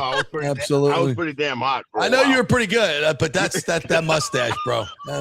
That mustache. That's flypaper. Magnum PI already behind him. Yeah. Tom Selleck had his own hit show going. That's right, he did. Yes, he did. Yeah. Hit show. Yeah. Oh, you're crafty, Hamon. You are slicing it up. All right, Big O, we got to run. We got to hit a break. Johnny Gerber's waiting in the wings, and we're going to talk a little golf, and then we're going to get some Bucs in at the end. So, quick break. Back in 3 with the great Johnny Gerber. Stay with us. Hey, JP here for Genesis of Tampa and the Murphy Auto Group. I think the best way to experience a business is to use that business. And I just did at Genesis of Tampa. Just bought a GV70, a 2023, and it feels and drives all new. It's an absolutely fantastic car. The technology, the comfort, and the price, absolutely outstanding. Frankly, I never thought I could get into a car like this, but they made me a deal I could not refuse. And I also get the VIP service where you can just drive right up, their pit stop service. They'll top off all the fluids, make sure your air in your tires is good, new wipers if you want them. If you need extended service, they will come to you, bring you a courtesy car, and then bring your car back. What more do you want? The experience was just VIP all the way. And you can get that at Genesis of Tampa. And don't forget, you can get extended warranty, which I did. So I have worry-free miles up to 100,000, and all they do is just take it in. Actually, I don't have to take it in. They come to me. It's perfect. It's Genesis of Tampa right there, 801 East Bears Avenue, right off of 275. Go see them and tell them JP sent you. As the Rays enjoy being back in their Tropicana Field home this season that was ravaged by Hurricane Milton, Italiano Insurance wants to remind us all how important it is to be properly insured. 40% of you are underinsured. That can mean financial disaster. Let the experienced and friendly agents at Italiano shop your policies for the best price and the right coverage. Italiano saved me over $1,000 on our auto insurance last year, over $500 on our homeowners insurance. They can do the same for you. That's a grand slam. Might as well get a double play by adding flood insurance and business insurance to your portfolio. Cost less than you think, and trust me, you do not want to risk your home or personal wealth. That's a whiff. So step up to the plate and call 813-877-7799 and chat with our all-star agents at Italiano Insurance, or call our Boca Grande office at 941-964-0400. It's Diamond Days at the Golden Diamond Source. Celebrate April's birthstone, which is diamonds, as they take center stage. Up to 20% off the diamond jewelry throughout the month of April. And don't forget, you could trade in your broken or old jewelry towards something new and beautiful. Gold prices are at a record high. Now is the best time. And by the way, they only sell natural diamonds at the Golden Diamond Source. It's real love. It should be real natural diamonds. Don't start your relationship with a fake diamond. Really, really bad idea. And for the Golden Diamond Source first-time buyers, they are going to teach you all about the 4 C's and all the different shapes and styles. They are able to show you a huge selection of inventory to choose from. And by the way, you can trust them. They've been in business for over 40 years. Don't buy something online. You have no idea what you're getting. 0% financing for up to 5 years. Make sure it's a Golden Diamond Source diamond. 3800 Ulmerton Road. Always online at goldendiamond.com.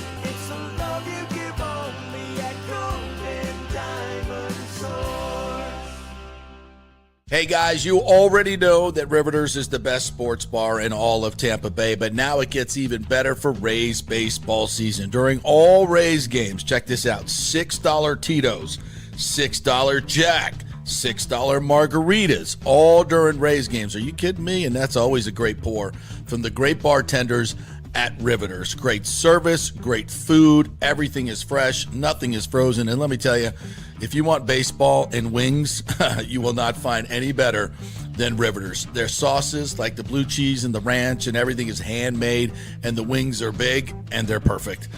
Wings, baseball, Rays, Riveters. It all comes together during baseball season. Once again, in addition to all the great food and service, you get $6 Tito's, $6 Jacks, $6 margaritas. It's time to celebrate. Baseball season is back, and celebrate at Riveters. You know where it is, right there on Dale Mabry, just north of 275, just south of the stadium. See you there at Riveters. Pitch Roofing believes giving back is part of doing business the right way. That's why they proudly offer exclusive discounts to those who gave the most to our communities, including veterans, first responders, seniors, and teachers. And for listeners of the JP Peterson Show, there's even more good news. Pitch Roofing is now offering a special discount just for fans of the show. With so many roofing companies coming and going in Florida, it's important to choose a contractor you can count on long after the job is done, especially when it comes to honoring your warranty. Pitch Roofing is built for the long haul with a reputation for quality, transparency, and standing behind their work. Whether it's a repair or a full replacement, their team delivers honest guidance, quality workmanship, and no high-pressure sales. Call 727-67-PITCH, 727-677-4824, or visit pitchroofing.com to schedule a free estimate. Pitch roofing, roofing done right. Let's go. Right now, back to the show on FanStream Sports. All right, welcome back to the JP Peterson Show, brought to you by the great folks at Italiano Insurance. Our good friends have been with us for 15, 20 years on this show. We love them. 60 years they've been doing business here. Why? Because they have the best customer service in town. We all need insurance, and they can save us money. So there's a lot going on over there. You call them, they answer the phone, a human being answers the phone, and then they will go shop your insurance needs endlessly to find you the best deal. You just make the free call, they do all the work, and you save all the money. 813-877-7799. Just go ahead and call them. You know you need it. Let them save you some money. Tell them JP sent you. All right, Johnny, I'm sorry you had to wait so long there on the first tee as the group in front of you dallies and tries to find his ball. That's Timmy. How are you, my friend? Let's talk a little golf. Tim gets a 2-shot penalty for slow play, right? That's how we do He it does, when we start 100%. talking about golf. That's what we do. Really? Like Jesus. Hey, that was a valid question. Everybody has been wondering that. I love it. You probably should have asked who had the better mustache. That was probably a better question, right? Well, Who we had know the that better was Tom caterpillar? Selleck. No, it's hands that down. was the best. But before we dive into golf talk, I want, I've been listening the last couple of days about JP. I know you're so on this Tampa Bay thing. Talk a little bit about baseball, and I love it. I saw the video last night. I sent you a text. I was about ready to jump in the car and put an absentee ballot, JP, for damn city council or whatever you have to do. Because listen, man, that was awesome. And my first love was baseball. Tim knows, playing, little league baseball, trying to play college baseball. I love baseball as much as I love golf. And, I look at it a little bit like this, and please tell me if I'm wrong, but I don't think I am. Isn't this the chance? And I'm not saying Tampa Bay is Tampa Bay or Tampa is a second tier city.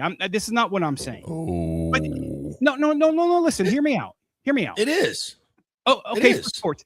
But isn't this the chance for them to really be on that upper echelon level of saying, hey, man, we are serious about this. And this is the opportunity, because you're not going to have any more of these chances, especially when you hear all this talk of expansion, like expansion. Nashville probably getting a team, or Raleigh getting a team, or you hear all these things. Isn't this the time for Tampa to say, hey, listen, we are legit. We want to do this.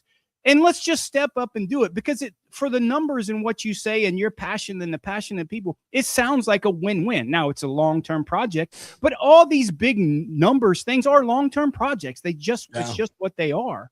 And you made so many great points in the passion, and this is just the time if Tampa is going to step up. They have a proven model. They have Super Bowls that are super successful. If you look at the numbers on the profitability compared to other Super Bowls, they never flop in big events, right? They never disappoint. Every event that comes here comes back, and they love it. One. And LA was a disaster. Vegas was a disaster when it comes to Super Bowls. But when you do something like that in big events, Tampa certainly sets the mark. The weather's perfect. And this is the time for them to say, hey, listen, if we want to be taken serious as a city, as a great destination for sports, this is a perfect time to do it. How very pejorative 100%. Of you, Johnny. No, not at all. No, and I think you bring up a really good point from a national perspective, because we're kind of myopic about, our area here. But look there are cities crumbling in the north and all over the nation because of horrible leadership.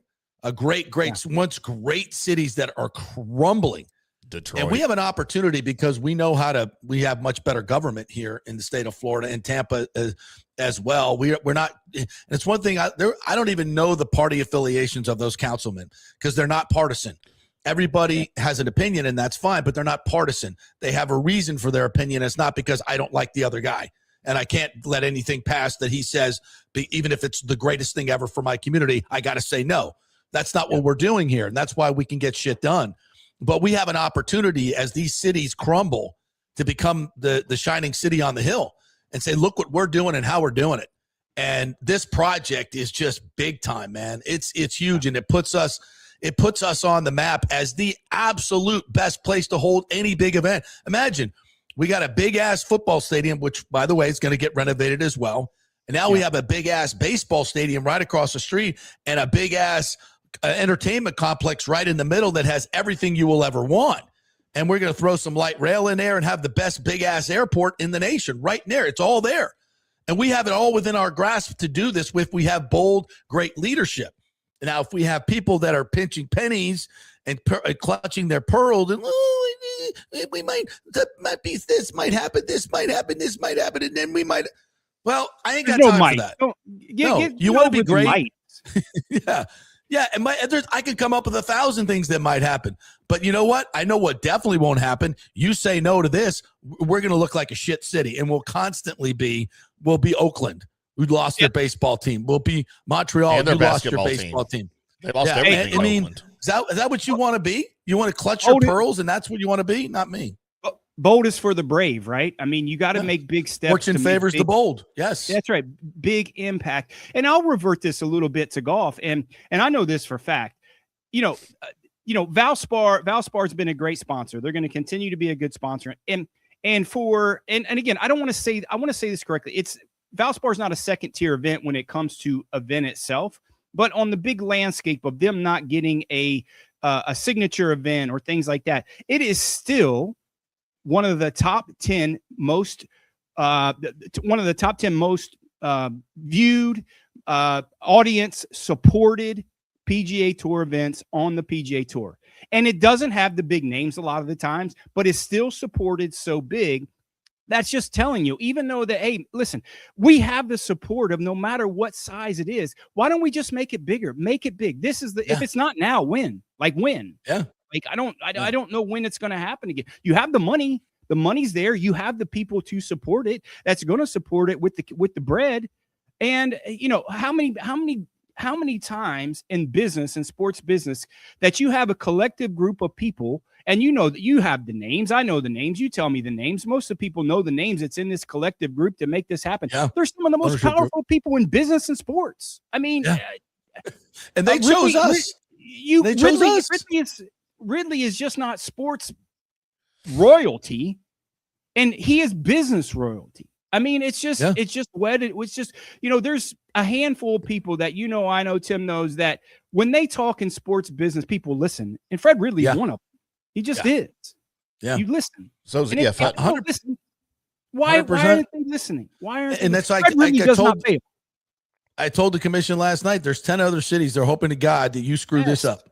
And because they know exactly what it brings to their city and can bring to their city. And they chose us. When the prom queen looks at you and says, I want you to take me to prom, you don't say no. You don't say no. You might be a little nervous. You might be a little nervous, but you don't say no. You step up. You can be nervous and go, oh, I don't want to do it. What if this happens? What if this happens? No, you say, yeah, let's go, baby. I'm putting on my best text and we're going. Let's go. I mean, I turned down a couple of prom queens. Yeah, of course you did. Kings, maybe. Look at you now. Prom Kings, but 17 I was kids inspired, man. That was a great speech last night, brother. I was proud to know you when you get up in a stage like that and you had all the passion you had, man. That was awesome. That was just awesome.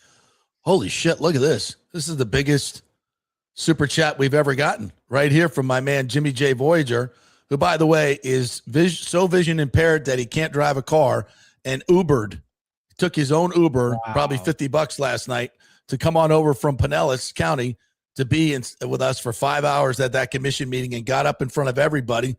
And he asked me, he says, is there a microphone up there? Because I can't see. And he went up there anyway. You think he was timid? You think he was shy? No, he stepped into it, and he did a hell of a job. And he committed to it. That's the epitome of a fan right there. A good fan. Big time.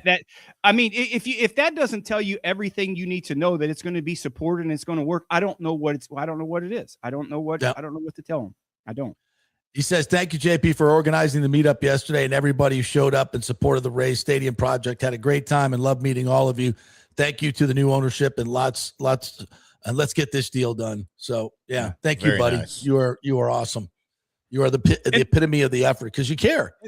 And whoever said that baseball doesn't work in the South, that's the worst thing I've ever heard in my life. That's like 85-year-old Charlie Miranda on the city council. I mean, yeah, who's been here all his life and knows that baseball is a huge part of the fabric of Tampa Bay. And if you don't know that, Charlie, man, that's maybe it's going to be to the point at 85 years old. It's a long-term project, and he's not going to see the benefits of it, probably because he's going to be pushing up daisies, right? I mean, is there a personal? We don't wish that on him. But no, I hope Charlie's there for the groundbreaking and the opening game in 2029.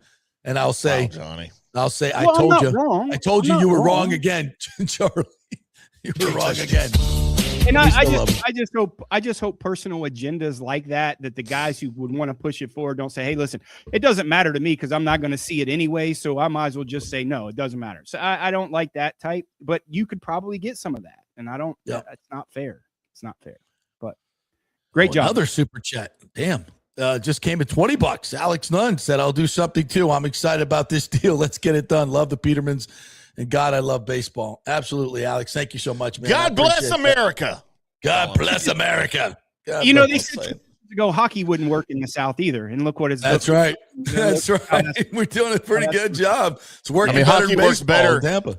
Although hockey works a lot better when you get out of the first round. Shut up. Why does it work better? Because the stadium is in downtown Tampa. We have an incredible owner in Jeffrey Vinnick. Ownership, location of the stadium. We have an incredible stadium at Benchmark International Arena that we're going to make even better. I mean, it's not rocket science. And now we're going to do that with baseball. Like I told the commission last night, we've never done it right, Charlie. People don't go to the games in St. Pete because that's not where the stadium should be. It should be right here. You have a chance to fix it and do it right. That's what you're supposed to be doing when you get elected. So fix it and get it right.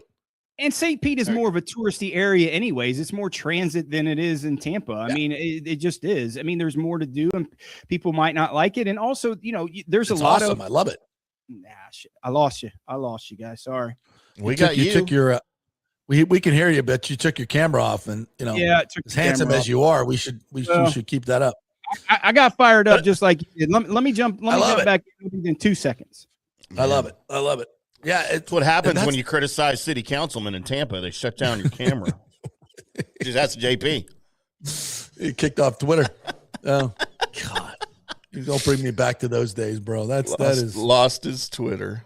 It's just JP, do you miss Stu Sternberg? Who? Somebody even brought him up last night. Like, is this like you sold the team, but then the owner is still part of the minority. Does he still own the team? Like, what kind of stupid ass question is that? Like, and I will say this, I'm not no business expert, but some of the questions last night that were asked were embarrassing. They were embarrassing, like really embarrassing. Like for someone on the city council to not know that the $2 billion is just about the stadium and not the entire district, and you're going to be voting on this.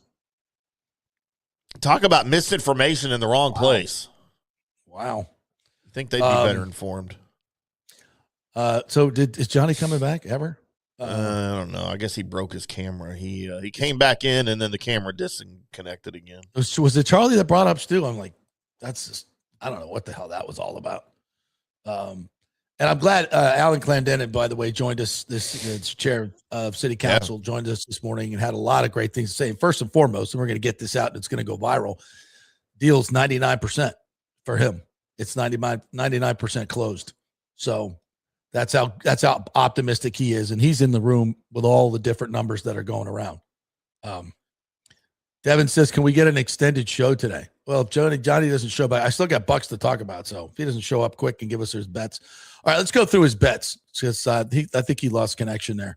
Let's pop him up. Timmy, you could take us through it since you'll be doing this tonight on From the Rough. Yeah, 5 o'clock Central, 6 o'clock Eastern, fanstreamsports.com later the same day, wherever you get your podcasts. Yeah. All right. So, wait, maybe he's back. Hang on. He's back. He's back. Yes, there he is. Oh, sorry. I'm playing around with this little camera here, so it's kind of got a little. I got playing around with your little elbows thing. And I guess you haven't figured out how to center the the picture either, have you? No, I'm a little off center today. Can we get some goddamn picks, please? Yeah, okay, it's true. You got more stuff to do, but listen, this is what a week. We got more opportunities this week. I love these dual events, right? All right. A lot of people say, it's too much, but it's not. Stupid. We did have we did cash last week on Adam Scott, a little 65, 64 on the weekend. So we kind of we still lost a little bit, but we are still profitable for the year. Plus $40. Now listen, I know it doesn't sound like a lot, but I'm talking to a lot of other handicappers around the country, and they're asking me, how are you still profitable? Because everybody else is getting killed. They're getting absolute crushed in golf handicapping. So for us to be still on the positive side of $40 doesn't sound like a lot, but it's all in perspective. 20-10-4 on our matchups. We had a couple matchup winners too to kind of offset some of the losses, but what a week. I mean, I don't really like these back-to-back signature weeks. I just think it's kind of, I don't really like it. You can't really make a ton of money because the odds are so poor. You can't get any really good odds on top 20s, but I do like Oberg this week at 12-1. I think the golf course fits him. He played really solid last year at the PGA Championship. It's not going to play nearly as difficult as the PGA Championship because the rough is not going to be nearly as high. I mean, this is Rory's house. I mean, it's Rory McIlroy Country Club. It's just what it is. But again, we're not in the business of picking favorites and making $2 on a dollar. We just don't do that. It's just not how our model is. But I like Oberg this week. He's due to win. I think he's trending okay. And he's just really, man, he has so much talent in a place like this where ball striking is key. He's the guy that I like at 12-1. Siwoo Kim at 21-1 played well in the PGA Championship last year. Again, we're going to look at some of the past results at Quail Hollow that some of these guys, ball striking central, he's been playing really well. He just has a couple bad holes throughout the round that kind of takes him out of the tournament. He's been on our card a ton this year, and I like him at this spot. Ben Griffin, 30-1, Carolina guy. Look at the trend here. A lot of Carolina guys that's really used to the grass there. It's going to a little bit, the old school Bermuda. I know they renovated and changed the greens at Quail Hollow, but they didn't change the rough. So it's not going to be high, but it's going to be that kind of coarse Bermuda like you get a little bit in Tampa. That ball sits down a little bit. So I like Ben Griffin trending well, played really well last week at Doral. And a really similar type of, grass and terrain. So 30-1, good value on Ben Griffin. Another Carolina guy, our ham sandwich, Alex Smollett, 60-1, played really well last week. Not scared of this place. He's probably played there as much as anybody besides Rory that's not a member of that place. So I like Alex Smollett at 60-1. Two top tens. I like Xander Schauffele at plus 225. Depends on where you get him. His number has dropped before this morning because a lot of people are probably betting the top 10 bets. I didn't pick him to win because there's not a lot of value. You can't get a lot of money back. His kind of form is a little bit off. He hasn't been playing as much as, normally does. He doesn't play a ton and doesn't like the Florida swing as much as most. But 225 for Xander, who's had success there in the past, is good value. Sepp Straka plus 350. Kind of up and down. I mean, he's Austrian, but he's Georgia guy, really loves the Bermuda grass, plays well on the Bermuda grass. If you see him play well in Florida, it'll trend a little bit up in Charlotte, but plus 350 to a guy that doesn't hit off the, keeps it inside the twigs is what they say, man. So plus 350, I like him in some value.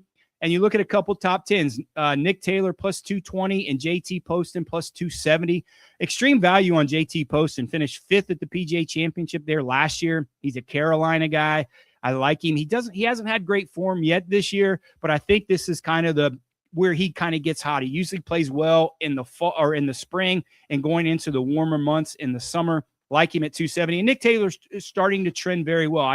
A value pick at plus 220 with Nick Taylor to finish in that top 20 spot.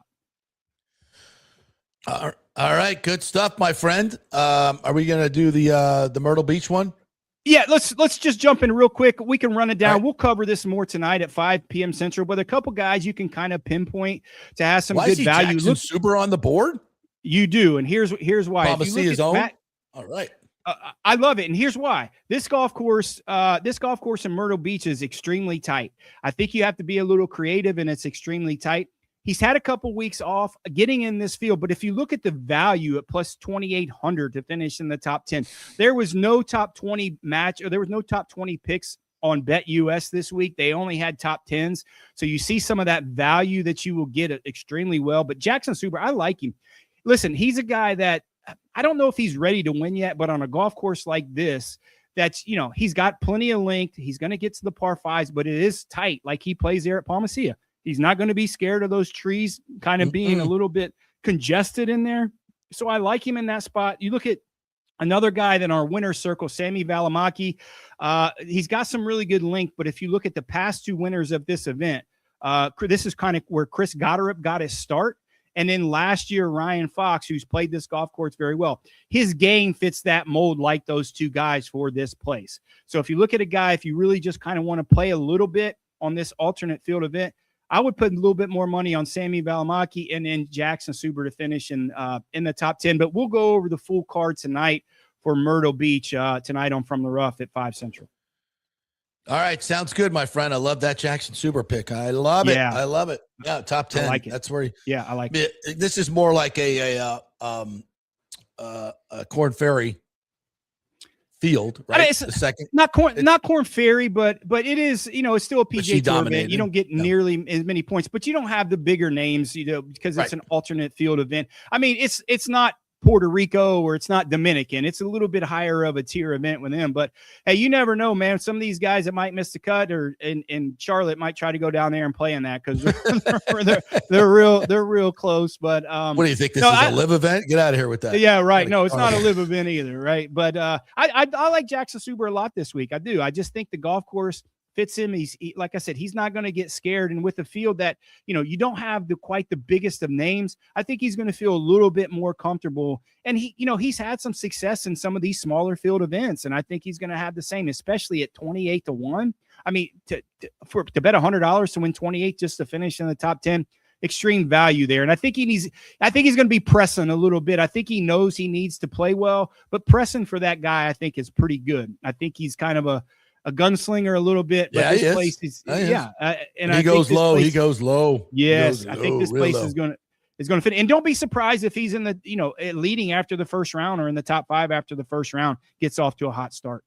Get $10 to win on Jackson Suber right there. All right, Johnny, great stuff. We'll be watching tonight from the rough. Always entertaining.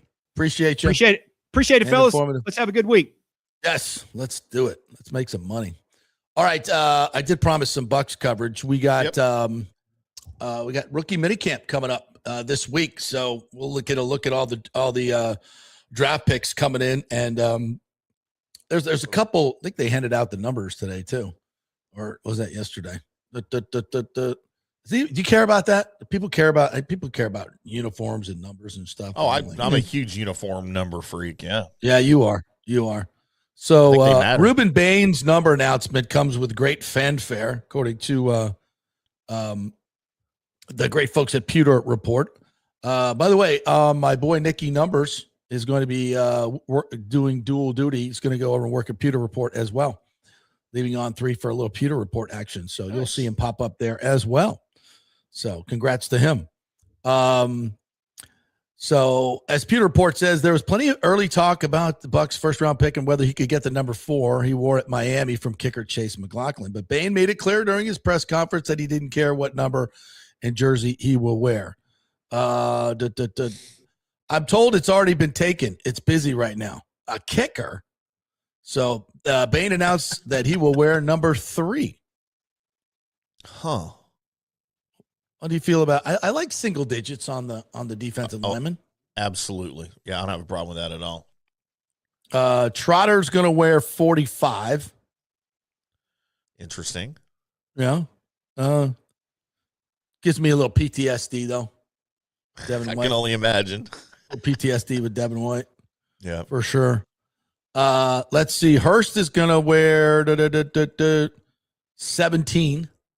Ted Hurst, 17. It's a bad quarterback number, but it's a good receiver number. Wasn't that Harold Carmichael's number? Yeah. Big, tall Harold Carmichael. Hurst in is Dallas kind of a big, and in Philly. guy. Yeah, in Dallas and in 17. Philly. All right, Keontae Scott gets 22. Who's your favorite 22? Emmitt Smith. Yeah, that's a good one. That's a good one. Deuce. I have some issues with Emmitt, so I'm going to have to pass on him. Oh, Florida guy. It's personal. Because he went to Florida. No, it's not about that. It's something else entirely. That's all right. That's okay. Yeah, I understand. You don't need to reveal that. No, I get it. You know what my favorite 22 is? This make me really old. The great Mercury Morris. Mercury Morris. Great Mercury Morris. Yeah, 1,000-yard rusher for the Dolphins when him and Zonka both ran for 1,000 yards. Mercury Morris, my favorite 22. But I like 22 on a defensive. 22 is a good number. It's a really cool number. K-Part's going to wear 90. Billy Schrout's going to wear 75. And Sharp, the tight end's going to wear 84. So there you go. That's coming. So we get the first look at the boys coming in this weekend. The quarterback Jalen Daniels from Kansas will be very interesting to look at. This kid's got a ton of ability. I went back and watched his tape, and I was like, why? How did this kid not get drafted? Why did the NFL not like his game? Maybe because it's a lot of RPO. I don't know, but Mendoza was running 40% RPO. Yeah. I don't know. It's just really interesting, and I think it's going to be an interesting add to the room with Baker and the boys and Browning, and so interesting. So we'll see a lot of these cats coming in on I think they come in tomorrow, and they'll be here for the weekend. So we'll be covering that for you as well for the Buccaneers. I'm excited about, a little bit more excited about this team when I look at some of the players that are coming in. I love the draft. The more I look at it, the more I love it. I'm going to be really interested to see these guys with my own eyes and see what kind of fluid athletes they are. And how look at their, look at Billy Strauss' feet. You look at the offensive linemen here. He's not a great athlete. He's more of a plugger, but you need guys like that as well, especially backup guards, or even, I think eventually he could start. Real high IQ player, not a great athlete, but big and smart, and has got better every year. Notre Dame, he's well tutored. You talk about guys you get in the fifth round. That's what you want. If you can become a starter, well, that's a great pick. That's a great pick. And all these guys, I think, have really high ceilings, and that's what you want. I know Rondé loves Keontae Scott. He did a show yesterday on the draft class, and he absolutely loves his game. So that's a great endorsement right off the bat. So we'll football season starting up again. This is kind of rookie minicamp followed by the veteran minicamp, and then we got lots of lots of mini camps in between. So lots of good football content coming your way. So, by the way, Charlie Strong probably going to join us next week. He's been working on some family stuff, so we got to get him in here and talk a little bit about. There's a lot of talk back and forth now about fixing a lot of these issues in college football. I think we're getting closer and closer to that. So I'll be we'll hit him up with that as well. Hold on. Nathan Elliott's in here this morning. Good morning, Nathan. So a lot of Buccaneer fans are upset about Keontae Scott getting 22. They feel Doug Martin's number still. Oh, get out of here. How long ago was that? Like Doug Martin? I mean, may he rest in peace, obviously. Right. But still. I mean, again, the number thing just seems to be a lot for me. And then this one, nobody's crying about Bain getting number 3. Nobody thinks Winston is ring water material. You know what? Ruben Bain might throw a prettier pass. Oh, shut up. I told you cannot in any way be pejorative about Jameis on this show. We love him. It's not pejorative. Where is he now? Where is he now? He's still looking for a team, isn't he? I don't know. Because as soon as he stops playing, he's going right to Fox or somebody. Right? Yeah. According to the Wikipedia machine, he's still under contract with the Giants. Yeah, that's what I thought. Yeah. Interesting. All right. That'll do it for us today. Thank you guys for joining us. If you missed Tampa City Council Chair Alan Clendenin early on, boy, I think that's a must-listen interview. Timmy, we got to chop that sucker out, get it to go viral. He said 99% chance this thing gets done. Woo! Man, I bet it's higher. I bet it's higher than that. Can it be higher? Yeah, I can. It can be done. It can be done. Yeah, we better start working on some kind of celebratory thing when this thing gets done. Yeah. I don't know what we're definitely. I know I promised a lot of parties that we never do, but this one's going to get done. This one's going to get done. I swear to God, when this goes through. Draft party. Right, once again, thanks again to all the Petermans who showed up yesterday. You guys were freaking awesome. And you made it, and you heard Alan say it, man. The council really, really takes that into consideration when people come there and take the time out to speak to them, especially in the numbers that we did last night. That was absolutely fantastic. So thank you guys for making a difference. A lot of people talk the talk. Not everybody walks the walk. And you walked your ass over there yesterday with us, and you did it. And I really, really appreciate it. It brought I got a little verklempt, Timmy. I got to tell you, I got a little verklempt last night watching my boys up there. I did. Nice. I got a little like a proud papa. I did. I did. I ain't gonna lie. I ain't gonna a little choked up, a little verklempt. So thank you guys. We will see you tomorrow. Go Rays this afternoon, and we'll have some special stuff for you tomorrow, as we always do. Have a good one.